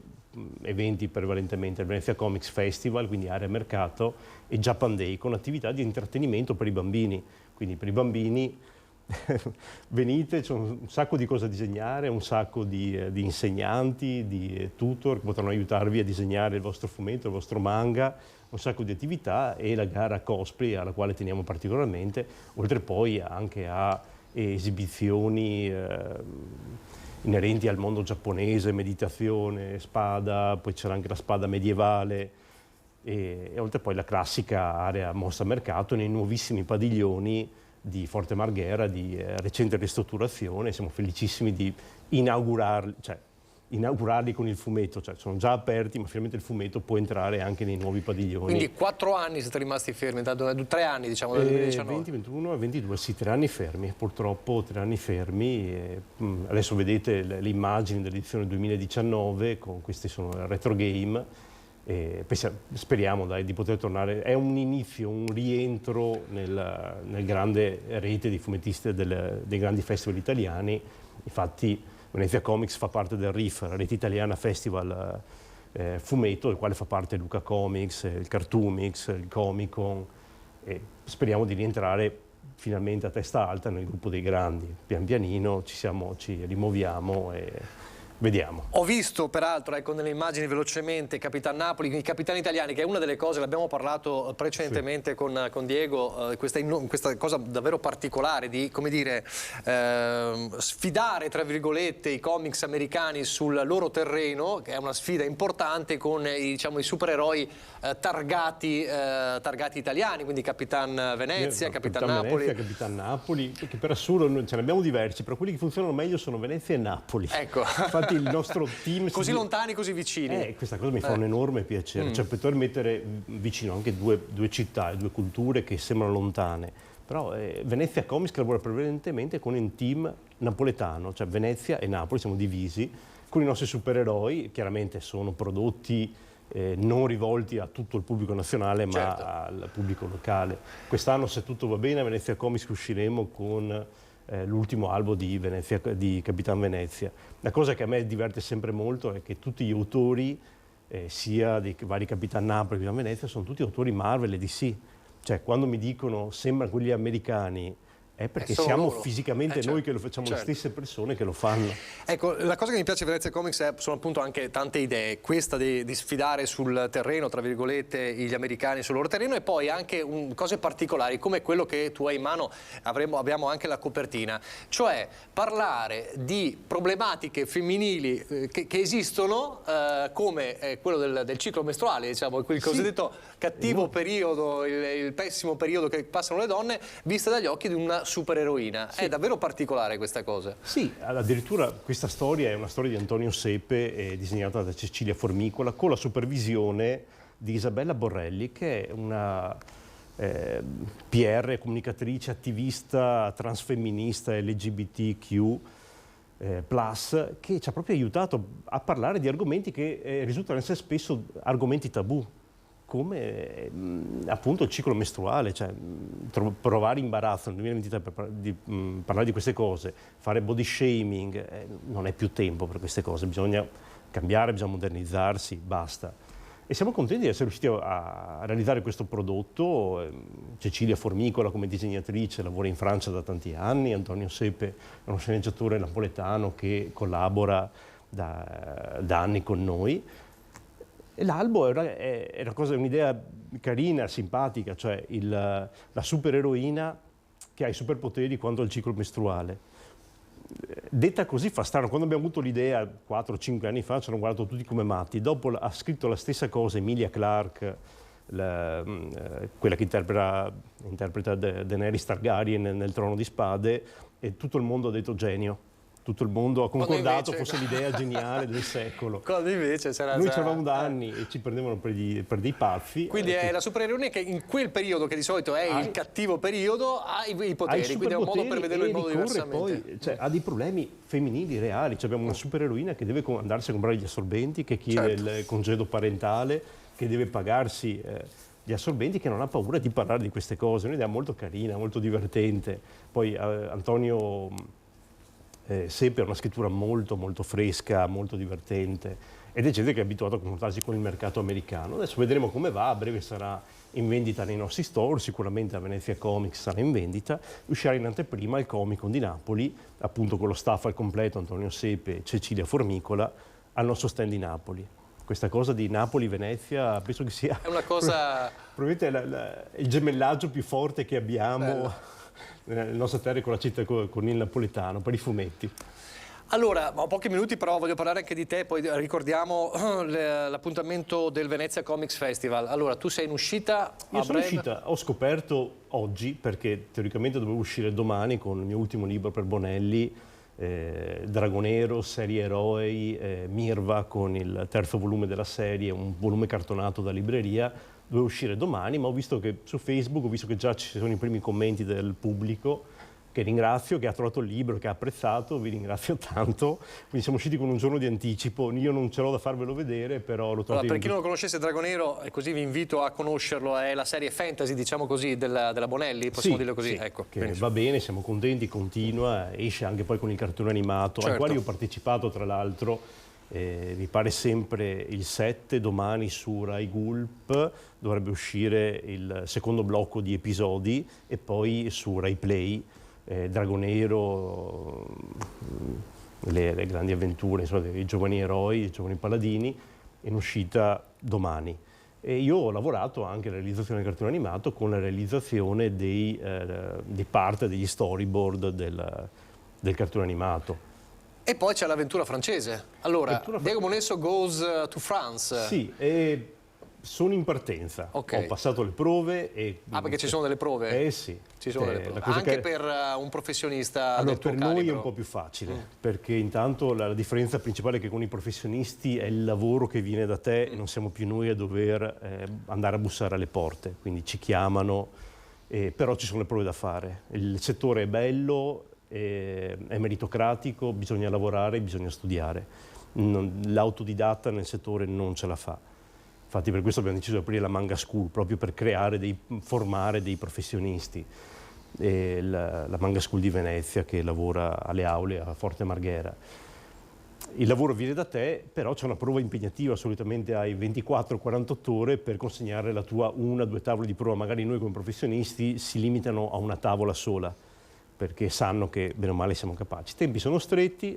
Io ho dovuto confrontarmi con uno scrittore importante, non posso ancora parlare in tutti i dettagli perché il contratto è firmato, ma non sono ancora autorizzato a dare dettagli, però pare che si arrivi in Francia, insomma, mi fa piacere, si esce un po' dall'Italia. Io chiaramente continuerò a lavorare per Dragonero e per Sergio Bonelli Editori, che tanto mi ha dato in questi anni, però una strizzatina d'occhio alla Francia e anche all'America, perché faccio il cover artist per delle serie editori minori medi americani, cioè per noi sembrano grandi editori, però sul mercato americano sono medi. Domanda delle domande, ma poi il Giappone può essere anche un tuo obiettivo? Per me visto no. che si è aperta la porta? Per me no purtroppo, cioè per quello che è il mercato giapponese, per come sono i giapponesi e per quel prodotto che offro io, purtroppo no.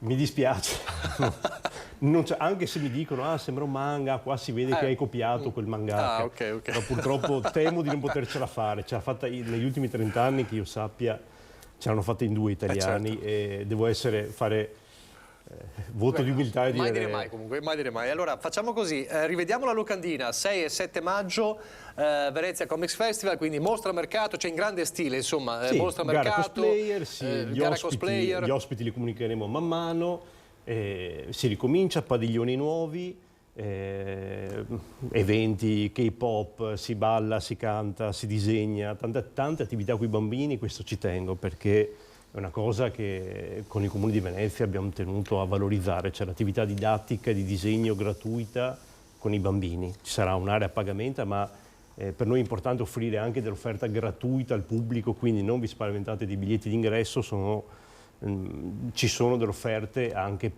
a titolo gratuito all'interno del festival, quindi venite a trovarci, più siamo, più ci divertiamo. E un posto come Forte Marghera merita di essere sempre pieno di gente, pieno di giovani, pieno di bambini, perché merita assolutamente di essere valorizzato ancora di più di quanto lo è già. Grazie mille, allora, grazie a Diego Monesso per essere stato con noi, per averci fatto un po' il punto della situazione. Grazie davvero, e cerchiamo di essere in tanti, insomma, il 6 e 7 maggio a Forte Marghera, per sapere anche delle novità, insomma, di Venezia Comics, che è un vulcano di idee questa organizzazione. Anche troppo, davvero. Perché sono sull'orlo dell'esaurimento nervoso, anche troppo. Allora riposati un attimo prima di affrontare la Francia. Allora, facciamo così, chiedo alla regia, non so se devo lanciare anche il meteo, chiedo Lumi alla regia in diretta. Benissimo, allora la pubblicità, il meteo e poi ci rivediamo in diretta e apriremo la pagina politica. Grazie ancora a Diego Monesso. Grazie a tutti voi dell'ospitalità. Meteo e pubblicità.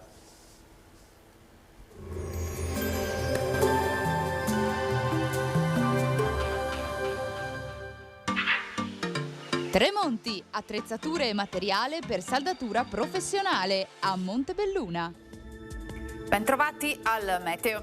Temporaneo aumento della pressione sul nostro territorio, pertanto la giornata di giovedì 6 aprile trascorrerà con il bel tempo. Vediamo insieme il dettaglio. Sul Veneto precipitazioni assenti, avremo un ampio soleggiamento con cielo poco o parzialmente nuvoloso. Maggiori addensamenti, specie sulle zone montane nel corso del pomeriggio, ma in genere senza fenomeni associati. Temperature con contenute variazioni di carattere locale, minime tra lo 0 e i 4 gradi, massime invece tra 11 e 14 all'incirca. Spostiamoci ora sul Friuli Venezia Giulia. Anche qui tanto sole, cielo sereno o poco nuvoloso, ma con gelate notturne sui monti e localmente anche sulle zone pianeggianti. Temperature minime tra 1 e 2 gradi, massime sui 12-14 all'incirca. Infine diamo uno sguardo al Trentino Alto Adige, dove avremo un tempo soleggiato con qualche nube innocua nel corso del pomeriggio. Temperature minime intorno ai 3 gradi, massime sui 14 all'incirca. Dal meteo di Antenna 3 per ora è tutto, grazie per l'attenzione, arrivederci.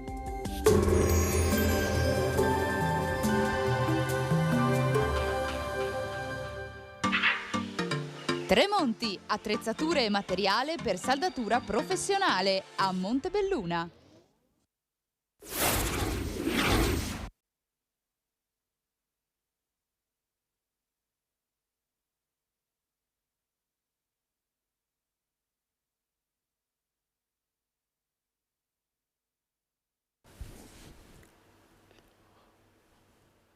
Chiusura della lista è il 14, vero? Eccoci qua, allora siamo in diretta per la parte politica, diciamo l'ultima parte che dedichiamo alla politica. Come ogni nostra prima edizione ci focalizziamo un po' su Treviso, ma possiamo anche un po' allargare il raggio, ma partiamo proprio da Treviso. Allora presento gli ospiti in studio, che sono in collegamento Skype il candidato sindaco del Partito Comunista Italiano Ugo Moro. Buongiorno. Lo vedo ma non mi sente forse, è frizzata l'immagine come si suol dire a livello tecnico, forse non è attivo, lo salutiamo fra poco, comunque lo vedo, c'è. In studio Nicolò Rocco, candidato sindaco del Terzo Polo. Buongiorno Rocco. Buongiorno. Dovremmo avere in Skype, se non adesso, fra pochissimo, Fabio Crea di Fratelli d'Italia e Luana Zanella, Europa Verde Verdi Treviso. E quindi parliamo proprio della corsa a Casugana 2023. Ecco, vedo, lo saluto. Ecco, Ugo Moro, buongiorno.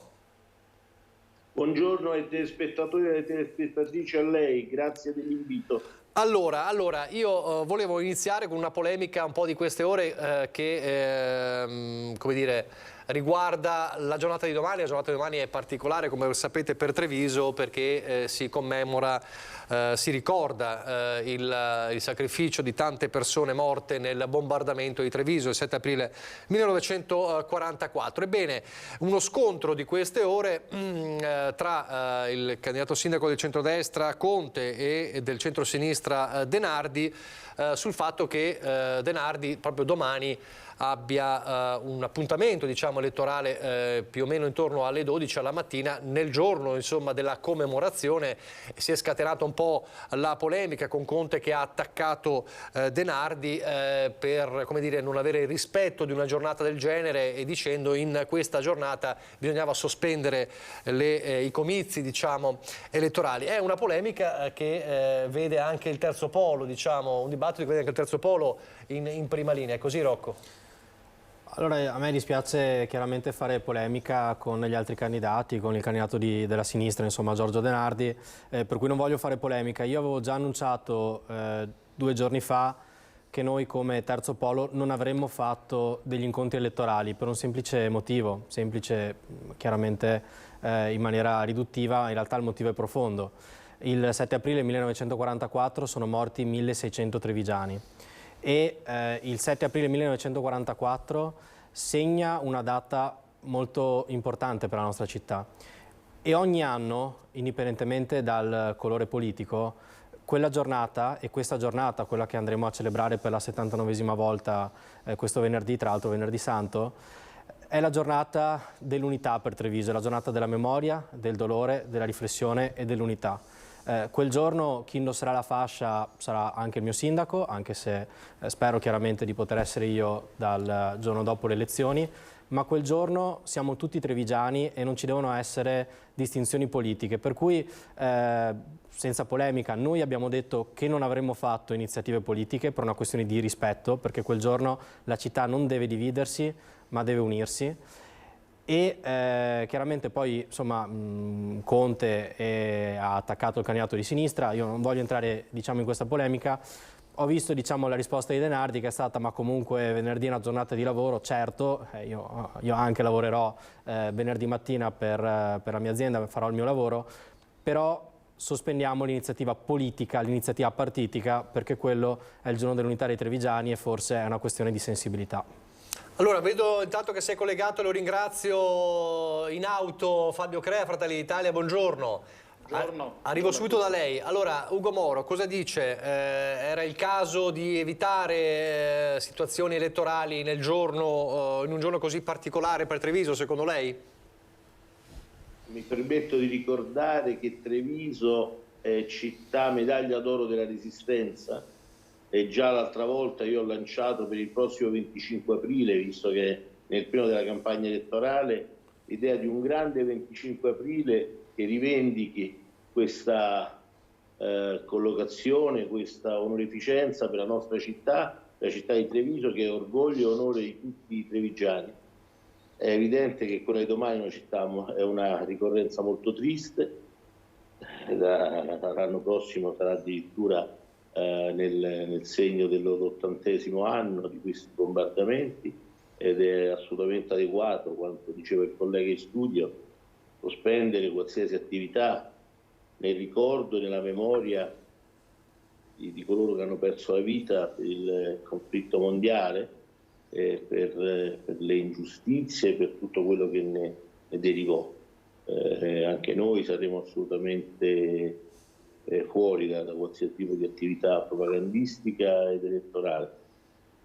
Condivido assolutamente, mi dispiace che l'altro candidato abbia scelto una strada traversa complicata, poi che sia lavorativa o meno, anzi forse sarebbe opportuno fare un po' di più, sarebbe opportuno che allora cercheremo di farlo con la prossima amministrazione, che questa città questa ricorrenza sia segnata ancora di più per la nostra città, in modo che non ci siano possibilità di errori né di equivoci. Crea.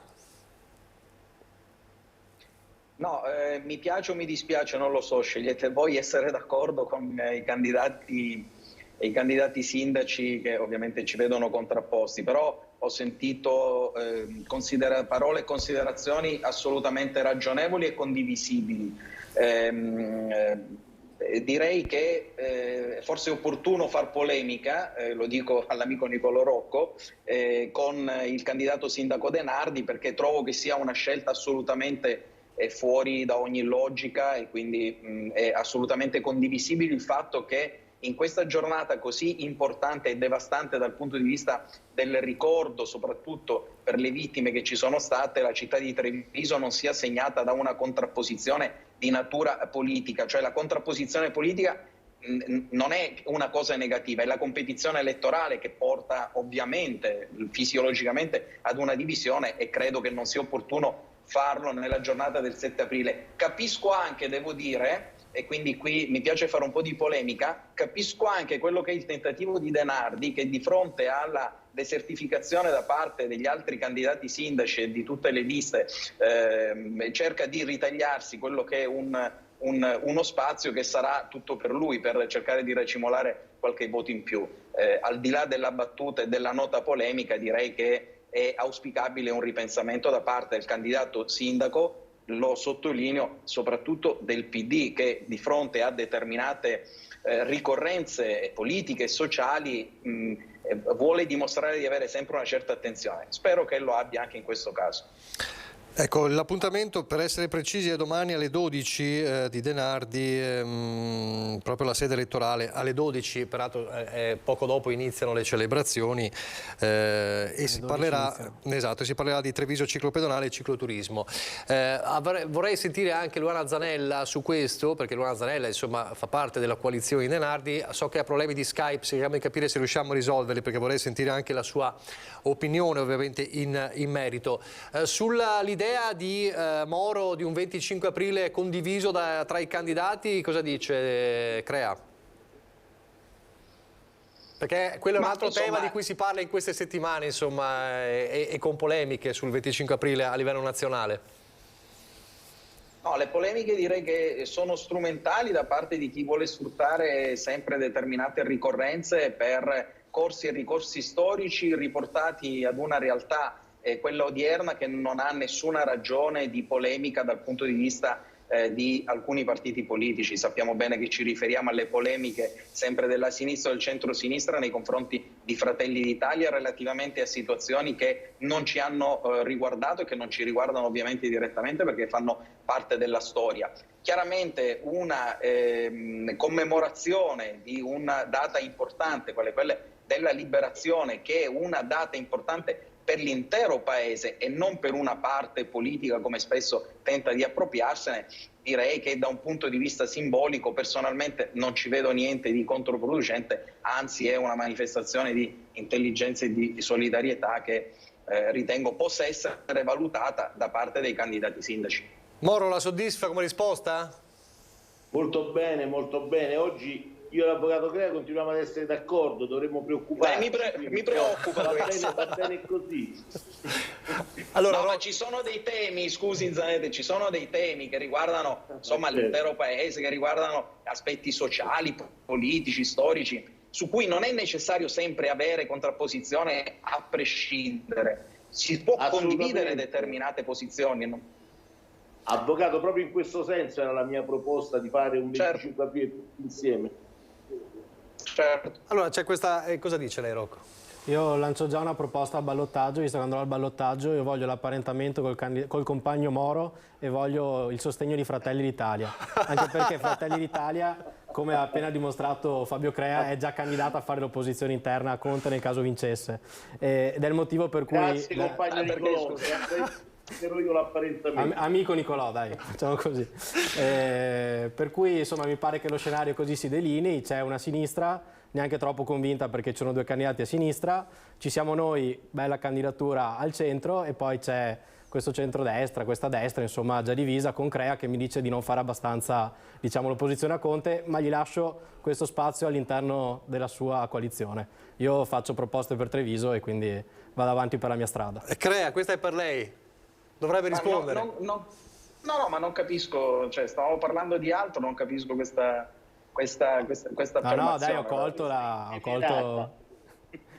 Me l'hai lanciata, dai, avvocato. No, non lo so, non capisco di cosa stiate parlando, forse vi dite qualcosa in studio fuori onda e quindi non assolutamente no, forse si riferiva alla vecchia polemica sulla sicurezza. Sì, ma insomma dai, si percepisce in città che c'è già un centrodestra diviso nei fatti, nel merito, nei programmi, nelle proposte, nel clima proprio. Guardi, allora ho capito, si riferisce a questioni che non c'entrano nulla e che sono questioni totalmente inventate da una parte politica, ovviamente quella della nostra opposizione, che cerca di, visto che Nicolò Rocco parlava di un ballottaggio, lo rassicuro, non ci sarà nessun ballottaggio, la nostra coalizione unita nei programmi, unita nella forma, unita nella sostanza, vincerà abbondantemente al primo turno. Quindi lo metto tranquillo che il 15 di maggio finirà il suo sforzo elettorale.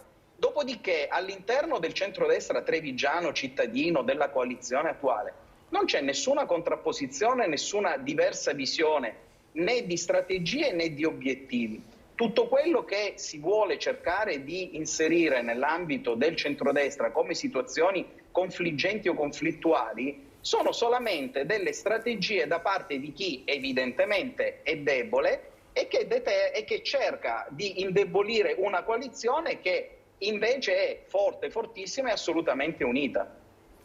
Insomma, a me non è parso tanto, nel senso che eravamo qui insieme.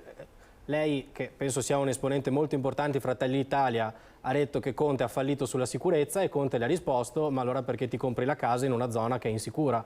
Quindi qualche problemino secondo me c'è.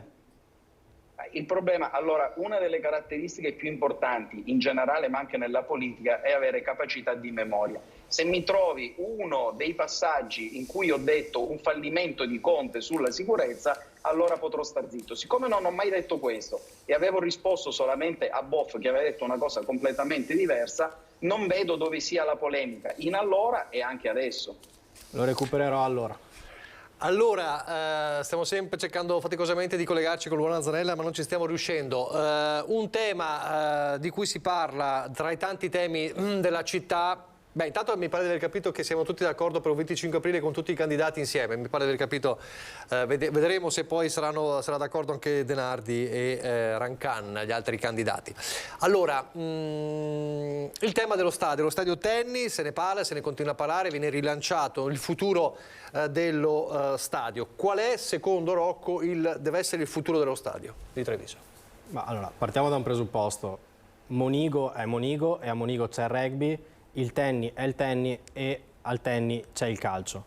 Oggi sicuramente il tennis ha, diciamo, dei problemi di fruibilità, però noi dobbiamo fare l'investimento oggi sul tennis, cioè prima di dire che il tennis vada dismesso per l'identità che c'è attorno al tennis e anche per il fatto che comunque sia una struttura che esiste, che è importante, che ha una sua memoria, una sua storia, bisogna prima cercare di valorizzare il tennis per quello che è. L'unica proposta che io mi sento di fare oggi sul tennis è quella di cercare di portarci anche lo sport di base. È una struttura importante, è una struttura che secondo me però non può essere funzionale soltanto alla prima squadra. Né oggi diciamo che la squadra comunque è ad un livello un po' sotto il professionismo, né un domani quando speriamo la squadra potrà crescere e quindi si spera che si possa andare sul professionismo.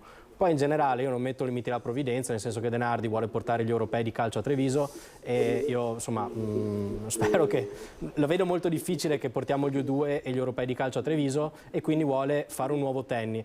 Sinceramente oggi se io dovessi pensare a un consumo di suolo non lo farei per un nuovo stadio avendo quello stadio lì, visto che tanto si parla di sostenibilità, però cerchiamo anche di applicarla nel merito, nelle politiche. E l'unico suolo che consumerei oggi è per completare la viabilità di Treviso. Treviso ha bisogno di una viabilità che venga completata e l'altro diciamo grande investimento che io farei di una struttura nuova è per un auditorium per la cultura, perché abbiamo bisogno di spazi per la cultura e se vogliamo essere una città aperta, una città internazionale, l'auditorium per la cultura serve. Auditorium tra l'altro che si potrebbe fare dove già ci sono delle strutture. Uno stadio di calcio non si può fare dove si fanno nuove strutture, fare un nuovo stadio significa 80.000 metri quadri di nuova edificazione scavando, quindi mi pare una proposta oggi come oggi realizzabile.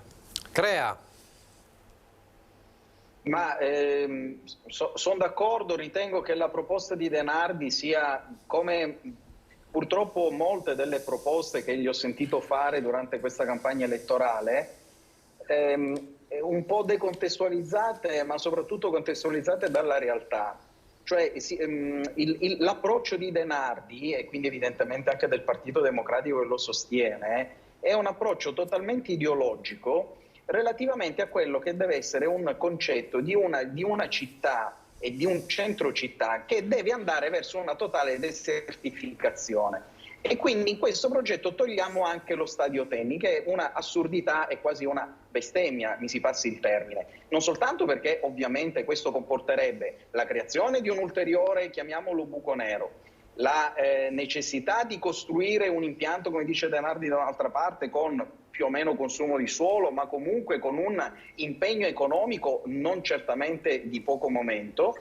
Tenete conto che per costruire oggi uno stadio da 13.000 posti occorrono qualcosa come 15 milioni di euro. Non credo che Denardi, né personalmente, nelle casse delle comunali possa trovare una cifra del genere. Ma soprattutto quello che è totalmente sbagliato da parte di Denardi è il fatto che il centro sostanzialmente debba diventare un buon ritiro. Quindi togliamo i parcheggi, o meglio, non facciamo i parcheggi, togliamo lo stadio, facciamo i parchi, eccetera, eccetera. Intanto dico che se vuole fare un parco, abbiamo vicino alle mura una zona verde, esiste, e questo è qualcosa che non necessita di un parco urbano. Però insomma li abbiamo visti i parchi urbani che ci sono in giro per le città, a che cosa servono? E certamente non servono né per attività ludiche, attività per i bambini, attività culturali, attività sportive, servono solamente a essere terreno per determinate attività anche di natura criminale. Detto questo, Io dico che lo stadio tennis, oltre a essere un simbolo della città, un simbolo della storia sportiva e quindi anche culturale della città, deve diventare, così come tante altre strutture di questa natura in giro per il mondo che sono presenti all'interno delle città, perché facendo le debite proporzioni il Bernabeu piuttosto che il Camp Nou di Barcellona, piuttosto che gli 8 stadi della città di Londra, sono tutti all'interno delle città. Ma il vero volano che deve essere utilizzato per quanto riguarda gli stadi è implementarli perché diventino non un centro di aggregazione solamente nel momento delle partite di calcio, perché attraverso quelli che sono i progetti degli stadi modulari e quindi una modernizzazione anzi dello stadio tennis possono diventare delle aree fruibili non soltanto dal punto di vista sportivo ma anche dal punto di vista culturale. Si era parlato di fare il museo della bicicletta. Treviso ha tra le tante caratteristiche ha assolutamente quella di essere una città e una provincia sportiva, forse la più sportiva d'Italia.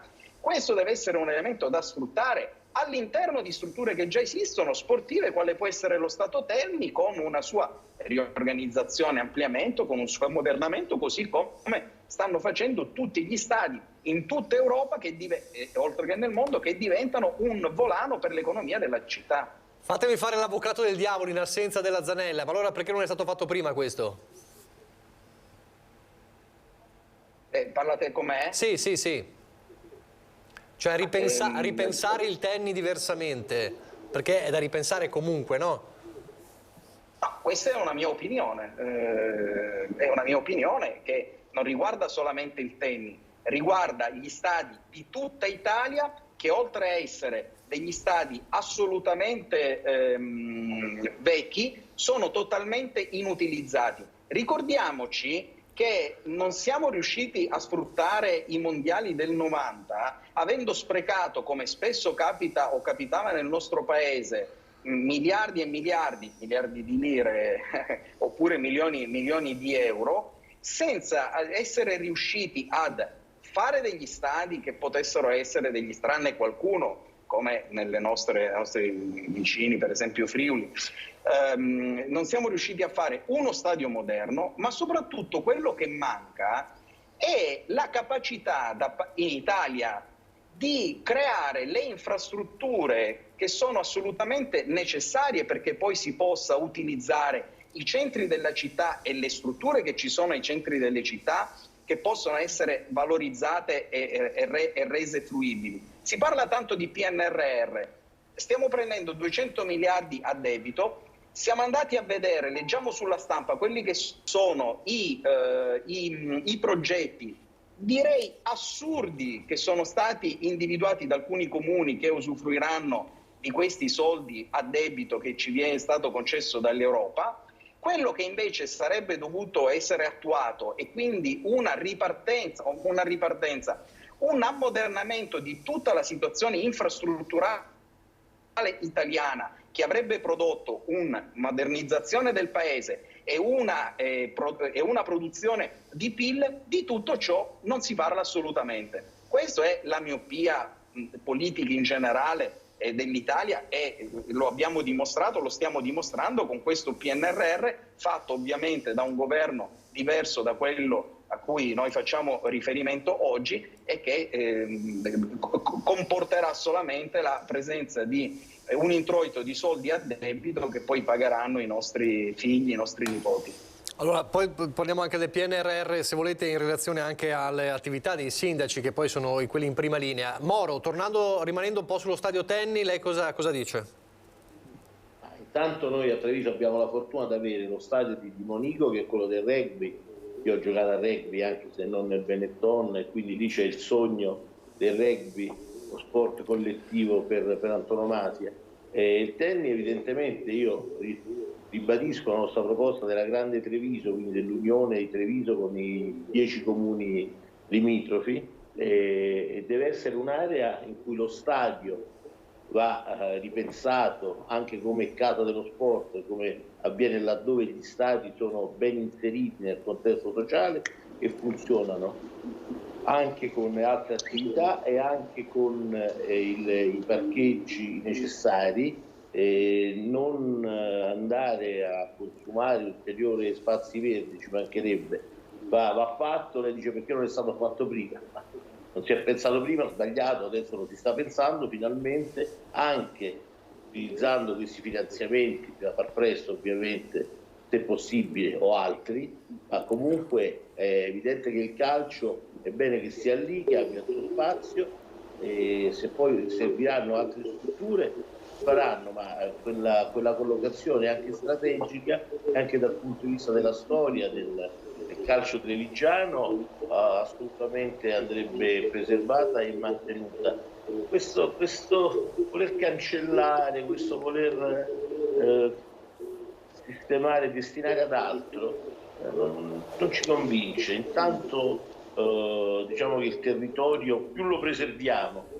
Sabato noi eravamo a raccogliere le firme lì a Porta San Tommaso, ho incontrato un agricoltore che mi faceva segno delle piante lungo il Sile, dice ma qui mettiamo queste piante che si governano da sole, abbiamo bisogno di vedere il verde, di rivedere la nostra terra di Treviso, ecco. Io penso che più rispettiamo quello che la natura ci ha messo a disposizione, talmente bella questa città, più siamo nelle indicazioni, nel solco giusto. Tenni ha una storia anche del calcio della nostra città e va messo a posto, eventualmente anche buona l'idea, continuiamo a essere d'accordo perché mi preoccupo tanto, del museo del ciclismo, poi questa è una città di ciclisti, c'è l'Unione Ciclisti Trevigiani, insomma abbiamo dato il via la scorsa settimana alla 130ª edizione della Popolarissima, quindi c'è una storia che ci guarda, della quale dobbiamo essere orgogliosi e che dobbiamo migliorare, ma evitiamo, ecco, di utilizzare altro suolo per altro, utilizziamolo per difendere la bellezza, la natura e la respirabilità, la vivibilità di questa nostra splendida città. Allora, stiamo creando oggi un altro polo, vedo che siete d'accordo su molti temi, lo chiameremo il quarto polo, poi decideremo chi sarà a guidare il quarto polo. No, allora, voleva dire qualcosa sul tennis? No, l'ho detto prima. Sì, siamo chiaramente tutti allineati.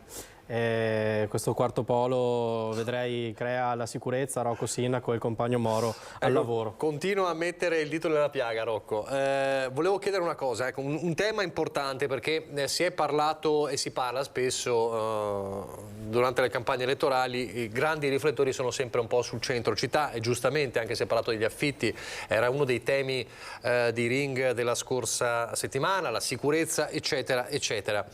Come spesso accade, sicuramente voi avete nei vostri programmi tutti i punti e ve li chiederò, si parla meno dei quartieri, ebbene, che però sono, diciamo, la linfa vitale, no, delle città, non ci sono solo i centri storici, spesso ci se ne accorge soltanto durante le elezioni. Allora, la vostra visione, insomma, cosa pensate del rinnovamento dei quartieri? Chiederò a Crea se il lavoro che è stato fatto è un lavoro che deve essere ampliato, deve essere portato avanti. Chiederò invece a Rocco e a Moro se è stato fatto poco o nulla per i quartieri. Allora, Rocco, la vostra idea dei quartieri, quindi al di là di un centro storico che sicuramente va come dire, valorizzato, aiutato, perché l'emorragia di negozi, l'emorragia anche di residenti è sotto gli occhi di tutti, non è facile da affrontare, però ci sono i quartieri non bisogna mai dimenticarseli. Allora, la prima iniziativa di campagna elettorale che ho fatto è stata andare al Parco Eolo, studiare il Parco Eolo e pensare un parco Eolo, ovvero un parco attrezzato, polifunzionale per famiglie, quindi un parco intergenerazionale in ogni quartiere. Partiamo dalla rigenerazione dei parchi, perché i parchi sono luoghi di aggregazione, sono luoghi di socialità, sono luoghi di prevenzione, salute e cultura, e facciamo un parco Eolo in ogni quartiere. Noi siamo partiti dal parco Alidorate.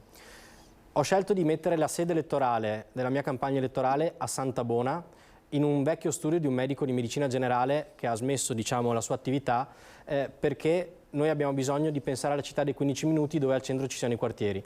I parchi da una parte, i medici di medicina generale, attraverso una proposta che presenteremo quando inaugureremo la nostra sede, che è a Santa Bona, che preveda due già grandi proposte. La prima è andare a trattare all'interno del distretto, quindi con l'ULSS, sulla distribuzione dei medici di medicina generale, perché oggi i medici di medicina generale sono un presidio. Oltre al medico di medicina generale si possono pensare per esempio gli psicologi di base, gli psicologi di quartiere che diventano dei presidi, e questo noi come lo facciamo? Andando a trattare con l'ULSS per fare in modo che i medici di medicina generale non siano distribuiti solo sulla base del numero di cittadini che abitano in un'area, ma che quella distribuzione avvenga anche sulla base di una mappa che preveda quelli che sono i servizi. Cosa significa? Che oggi noi abbiamo i medici di medicina generale distribuiti solo sulla base del numero degli abitanti. Ogni tot abitanti c'è un'area che è destinata a tot medici di medicina generale. Questa distribuzione però non tiene conto, per esempio, degli autobus, della presenza di barriere. Per esempio San Liberale e San Giuseppe in linea d'aria sono vicine, ma sono divise chiaramente dall'assenza di trasporti e dall'assenza delle strade che possano far passare insomma, i cittadini spostarsi in maniera sicura. La seconda proposta che riguarda i quartieri è ripristinare le consulte di quartiere. Sul modello diciamo di Padova, le consulte di quartiere sono state eliminate dalla legge che prevede che città sotto un certo numero di abitanti, quindi Treviso, non abbiano i quartieri, ma noi vogliamo ripristinare le consulte di quartiere perché le proposte per i quartieri nascono dal basso. Poi le proposte sono molto concrete, perché cosa chiedono i quartieri? Chiedono viabilità, chiedono rotonde, chiedono sicurezza. Tutto il tema, per esempio a Canizzano e Sant'Angelo, in cui sono stato anche ieri, è un tema che riguarda le telecamere, riguarda la velocità delle macchine, quindi piccoli investimenti, diciamo piccoli lavori che si possono fare, e poi i centri aggregativi. Si parte ascoltando i cittadini, perché sennò c'è troppa distanza tra il centro e le periferie. Crea la sua idea di quartieri, insomma i quartieri di Treviso che vanno valorizzati, vanno aiutati. Cosa è stato fatto, cosa si deve ancora fare?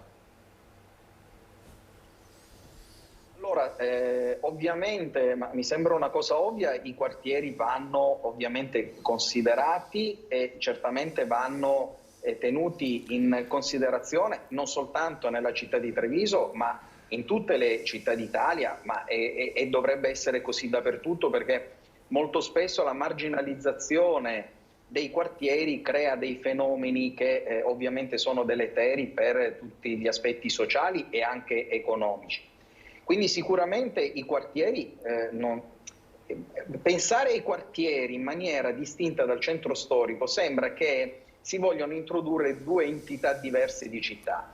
La città ovviamente è unica e ha diverse sfaccettature. I quartieri sono importanti non soltanto, adesso parliamo della città di Treviso, non soltanto perché per esempio in città di Treviso meno del 10% degli abitanti vivono nel centro storico e quindi tutti gli altri nel quartiere. Già questo è un elemento di sufficiente considerazione per comprendere quanta attenzione deve essere riversata sui quartieri, ma soprattutto perché appunto la presenza di oltre il 90% delle persone sui quartieri necessita che questi abbiano, come diceva Rocco, sicuramente dei servizi, ma dobbiamo pensare ai quartieri come dei piccoli centri in cui oltre ai servizi c'è una possibilità di fruizione di tutti quegli elementi che possono essere normalmente individuati in centro e che devono essere previsti anche nelle periferie, e non mi riferisco solamente ai servizi basilari.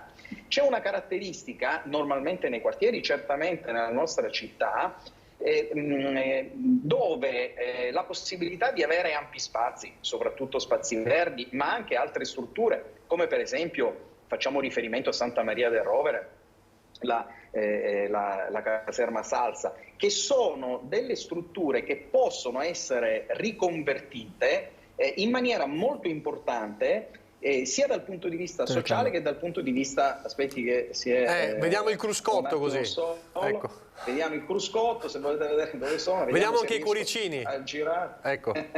Vediamo. Allora, togliamo i cuoricini, vediamo se... Come? Attenzione che si scopre dove sta. Non ho segreti. Violazione della privacy in diretta. Allora mettiamo un po' di nero e finisco il discorso. Stavo dicendo, allora la questione relativa ai quartieri molto spesso hanno delle caratteristiche importanti relativamente a quelli che possono essere spazi di verde, quindi spazi ricreativi, piuttosto che spazi non più utilizzati per determinate scelte, che hanno la necessità o possono essere un momento importante per una riconversione, come per esempio l'amministrazione comunale ha già iniziato a prevedere come per esempio per la caserma Salza. E l'attenzione che l'amministrazione ha avuto per i quartieri non è qualcosa di poco momento, tanto è vero che prima Rocco faceva riferimento al Parco Eolo, che è ovviamente uno delle opere volute realizzare l'amministrazione. Vorrei ricordare, perché Manildo, già la seconda volta amministrazione Manildo, puntualizza Rocco, che è stato progettato e finanziato dall'amministrazione Manildo. Stavo finendo. Vabbè, ci sono tante opere pensate, finanziate, che poi si sono fermate. Invece la volontà dell'amministrazione attuale è stata quella di concluderla, e certamente l'inaugurazione è stata fatta da questa amministrazione. E quindi non è che le amministrazioni si susseguono in maniera contrapposta, come spesso avviene nella nostra politica. La città di Treviso, l'amministrazione è un'amministrazione unica. Se ci sono delle cose positive, ovviamente vanno portate avanti e vanno concluse. Se l'ideazione è stata di altri e le amministrazioni successive le considerano positive, tanto da concluderle, non vedo perché bisogna sempre dargli una coloritura politica. Però quello che, e finisco il mio discorso perché non mi voglio dilungare, è già la seconda volta che il bravo conduttore cerca di mettere, come dire, il dito nella piaga. Dice: perché non si è fatto prima? Ricordiamo che tante opere sono state fatte a questa amministrazione, ma ricordiamo anche da dove stiamo arrivando. Stiamo arrivando da 2 anni di lockdown, che sono stati 2 anni centrali nell'attività di questa amministrazione. E così come in altri ambiti politici, istituzionali, si è detto il lockdown ha bloccato tante cose, l'economia eccetera non si è potuto fare. Ricordiamoci che come è stato affrontato in maniera molto importante e molto positiva da questa amministrazione tutta quella fase, e ovviamente ha risentito, come in tutto il resto del mondo, di quella che è stata una paralisi di tutto ciò che ruotava attorno alle nostre vite private, ma anche alle nostre vite pubbliche. Quindi facciamo un attimo la tara a dire le cose che non sono state fatte, perché le cose che sono state fatte sono molte. Allora, Moro, il metto dito nella piaga non lo metto, perché cerco di supplire all'assenza di un candidato, allora cerco di fare un po' l'avvocato del diavolo. Moro. Il problema è il decremento demografico. Treviso si sta spopolando, come sappiamo, e i problemi sono le condizioni dei quartieri, quelli più periferici. Noi ribadiamo la nostra idea della grande Treviso, cioè di unire i comuni con il centro della città e comunque di intervenire in ogni quartiere in modo che abbia, nel rispetto della sua specificità, quei servizi che sono indispensabili a far diventare Treviso una capitale europea, come noi ambiamo a far sì che avvenga, attraverso il verde, attraverso i trasporti, attraverso gli spazi culturali e quelli ricreativi, oltre a quelli sportivi, come dicevo prima. Noi pensiamo che tutto questo vada svolto in un ambito molto più ampio e molto più adeguato ad una città della storia e dell'importanza di Treviso. È evidente che ci sono opere che vanno realizzate sempre rispettando l'ambiente, evitando lo sciagurato consumo di suolo e tenendo ben presente la socialità, la frequentazione e le possibilità di scambi e di attività più disparate che una città così poliedrica, così fantasiosa, così operativa, così dedita al lavoro e al fare. I trevigiani sentono una città. Noi devo dire che io non sto faticando troppo a diffondere sebbene sembrerebbe un paradosso, il socialismo nella nostra città, a parte che ci sono compagni bravissimi che lo fanno da sempre. Adesso si è bloccato lei, Moro. Comunque il concetto era chiaro. Sul socialismo si è fermata la storia. Oggi Rocco è in vena di battute. Allora, lo diceva Rocco che sul socialismo si è fermato tutto. Quando ho detto la parola socialismo. Purtroppo avviene, questa è nella storia della sinistra che si bloccano i microfoni a volte, perché la strada del socialismo è molto più complessa delle altre strade, perché avanzare tutti insieme è più difficile che avanzare ciascuno per proprio conto. E quindi dicevo che l'aeroporto civile, che adesso vede l'affluenza di più di 3 milioni di viaggiatori, era un aeroporto militare ed è diventato civile anche grazie al contributo fondamentale del Partito Comunista Italiano dell'epoca. E quindi ecco, in questa direzione noi abbiamo il dovere di andare, e con la grande Treviso non avremo quasi più le periferie, perché le periferie diventeranno i comuni, ognuno dei quali gode già di ottima salute adesso, mentre avremo una Treviso notevolmente migliorata sotto tutti i profili. Rocco porta avanti insomma il concetto della grande Treviso. Scusi Moro, Rocco la vedevo un po' scuotere la testa quando parlava Crea della riqualificazione della salsa, no? Forse no. No, va benissimo la salsa, il tema è che adesso c'è un rendering. Il problema della salsa però, e noi faremo un'iniziativa seria su questo, è il problema poi della fruibilità del quartiere, nel senso, se le cose vanno come devono andare, noi chiaramente speriamo che vadano come devono andare, sulla salsa, prima di pensare, facciamo delle cose bellissime, importantissime per Treviso, va pensato tutto il tema del traffico e della viabilità. Noi vogliamo infatti fare un focus sul, va bene la salsa, ma cosa sarà Santa Maria del Rovere con e oltre la salsa?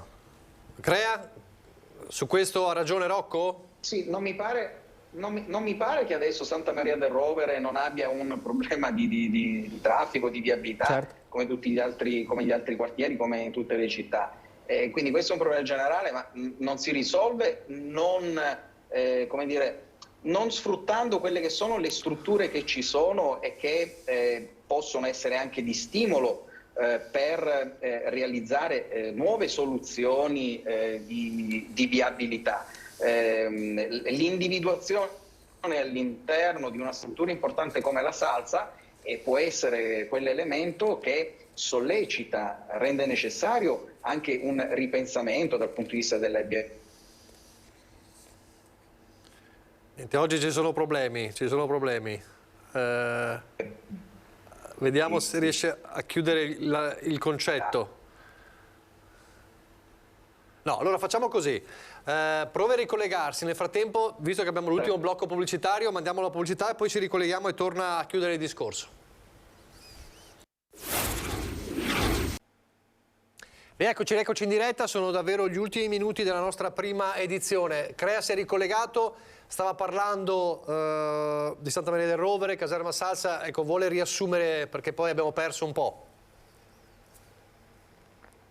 Io non so dove mi sono interrotto, ma sostanzialmente il tema è questo.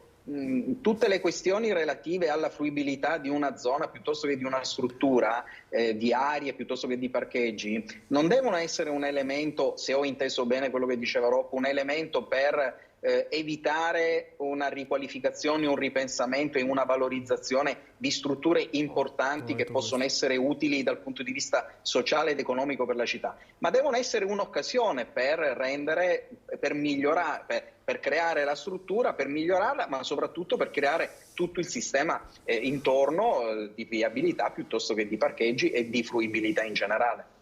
Rocco? No, ma assolutamente intendevo questo, cioè l'inizio della trattativa perché la salsa diventasse proprietà del comune è stata iniziata dalla precedente amministrazione, quindi nell'idea proprio che quella fosse un'area da destinare alla crescita e allo sviluppo di Treviso. Ho detto una cosa diversa, ho detto benissimo, portiamoli i servizi, ma facciamo un dialogo col quartiere perché in base anche al tipo di servizi che io porto cerco di fare in modo che il quartiere viva quella area di sviluppo come qualcosa di propria che si sviluppi in maniera armonica con il resto del quartiere. Quindi fondamentale la salsa, costruiamola, programmiamola e inseriamola in un rapporto stretto con il quartiere, coinvolgendo anche il quartiere. Questo volevo dire, benissimo la salsa. Come si diceva prima, anche delle cose che fanno le passate amministrazioni, ma addirittura ci sono delle cose che vengono fatte da 3-4 amministrazioni che si susseguono, il Bailo, Santa Caterina, hanno avuto delle evoluzioni anche che hanno passato 3 o 4 amministrazioni, quindi benissimo. Quello che dico è, cerchiamo anche di pensare a uno sviluppo armonico assieme al quartiere, quindi bene i fondi, bene lo sviluppo, però facciamolo anche tenendo conto di uno sviluppo complessivo di città, perché come diceva giustamente lei prima avvocato, non si può pensare a un quartiere, ma pensiamo sempre all'idea di città. Crea? Esatto. Esatto, ma non vorrei però che ripensare la destinazione di una struttura come la Caserma Salsa solo in funzione del quartiere facesse venir meno magari la possibilità di destinarla a qualcosa di più importante e che riguarda la città nel suo complesso, perché giustamente la città non va vista in maniera quartierizzata, cioè in maniera settaria o settoriale, deve essere vista come un unicum organico, per cui se c'è la necessità o l'opportunità di portare all'interno di una struttura, adesso parliamo della caserma Salza, ma tante altre situazioni ci sono, prendiamo questo come esempio, delle situazioni che riguardano, faccio un esempio, campus universitari piuttosto che strutture universitarie eccetera, che ovviamente non sono destinate esclusivamente al quartiere, non per questo non può essere pensato in relazione allo sviluppo organico di tutta la città, cioè la struttura o il pensare di una struttura all'interno di un quartiere non deve essere individuato solo ed esclusivamente finalizzato al quartiere, ma in un progetto complessivo per la città. Moro, fondamentale per i quartieri, per la vivibilità dei quartieri, per la fruizione dei quartieri è il collegamento ovviamente con il centro e con la città e quindi la questione dei trasporti. Quella dei trasporti è un'altra partita importantissima. Intanto vorrei sottolineare l'importanza della riconversione dei milioni di metri cubi di strutture che abbiamo in tutta Italia e che vanno riconvertite proprio nella chiave dello sviluppo sociale e culturale e anche delle residenze che purtroppo mancano delle nostre città, e quindi assolutamente bene che le vecchie caserme vengano destinate in questa direzione. Il discorso dei trasporti è fondamentale. Vediamo se riesce a completare il discorso, si è bloccato. Ok, oggi proprio non va a livello di collegamenti. Allora Rocco, poi torniamo da Moro. Rocco, lei ha... Il socialismo, anche i trasporti ci fanno... Ecco, trasporti e socialismo bloccano i collegamenti. Allora usiamo un'altra parola, comunque. Non vorrei che avessimo qualche disturbatore seriale. Allora, noi siamo per la gratuità dei trasporti e per i parcheggi più vicini al centro della città, in modo da utilizzare al meglio lo stesso centro, da essere fruibile per tutti, anche per gli anziani, per i portatori di handicap, anche per chi ha difficoltà poi ad avvicinarsi.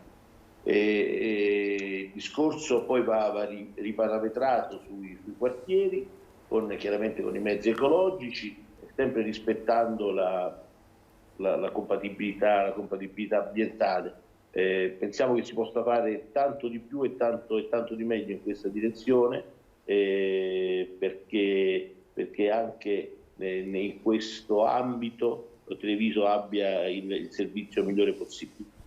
Rocco, sui trasporti poi lei aveva fatto un post anche qualche tempo fa parlando... Sì, allora io sono partito da un elemento che è quello degli autobus che passano vicino alla Loggia dei Cavalieri, perché sono dei mezzi molto grandi, molto pesanti e pensati in quella maniera sono un rischio per gli autisti, che infatti mi hanno scritto e hanno ripreso delle lettere che più volte hanno mandato a MOM per chiedere di non passare con quei mezzi pesanti vicino, diciamo, a dei passaggi molto stretti, passaggi medievali, per cui io vorrei togliere gli autobus proprio dalla Loggia dei Cavalieri, quindi si può pensare a un percorso alternativo, anche perché banalmente, insomma, sappiamo che il raggio di Treviso è più o meno, anzi il diametro di Treviso è più o meno sui 1,5 km, significa che con 700 metri si possono raggiungere vari punti, ma chiaramente viste le diramazioni anche meno. Il tema però, al di là di questo aspetto singolo, che vorrei che potessero stare in centro soltanto i mezzi, diciamo così, elettrici e più piccolini come dimensioni e magari che non passassero proprio vicino ai monumenti medievali, il tema del trasporto è un tema complessivo. Noi molto spesso da trevigiani, ma io lo dico per cercare di alzare lo sguardo, lo interpretiamo soltanto leggendo il trasporto urbano. Noi invece siamo comunque un comune che pesa relativamente poco sulla provincia, per cui va sempre visto il tema del trasporto, oltre che nell'urbano, in una dimensione, diciamo, di vicinanza con gli altri comuni che con il resto della provincia. Però partiamo da un dato, perché poi sono sempre i bilanci che cantano. MOM oggi ha un bilancio più o meno di 50 milioni di euro. Adesso è entrato un socio privato, ma il bilancio è 50 milioni di euro. 25 milioni vengono da abbonamenti e da diciamo, chi compra i biglietti, 25 milioni vengono dal Fondo Nazionale Trasporti attraverso una partita di giro della Regione. Quello che si riesce a fare oggi è quello che è permesso da questi trasporti. Si può spostare una linea, si possono cambiare gli orari, si può cercare di lavorare sul miglioramento del parco mezzi partendo dal presupposto che un mezzo elettrico costa 500.000, un mezzo a metano 350, idrogeno 800.000, ma insomma è futuro, anche se dobbiamo parlarne.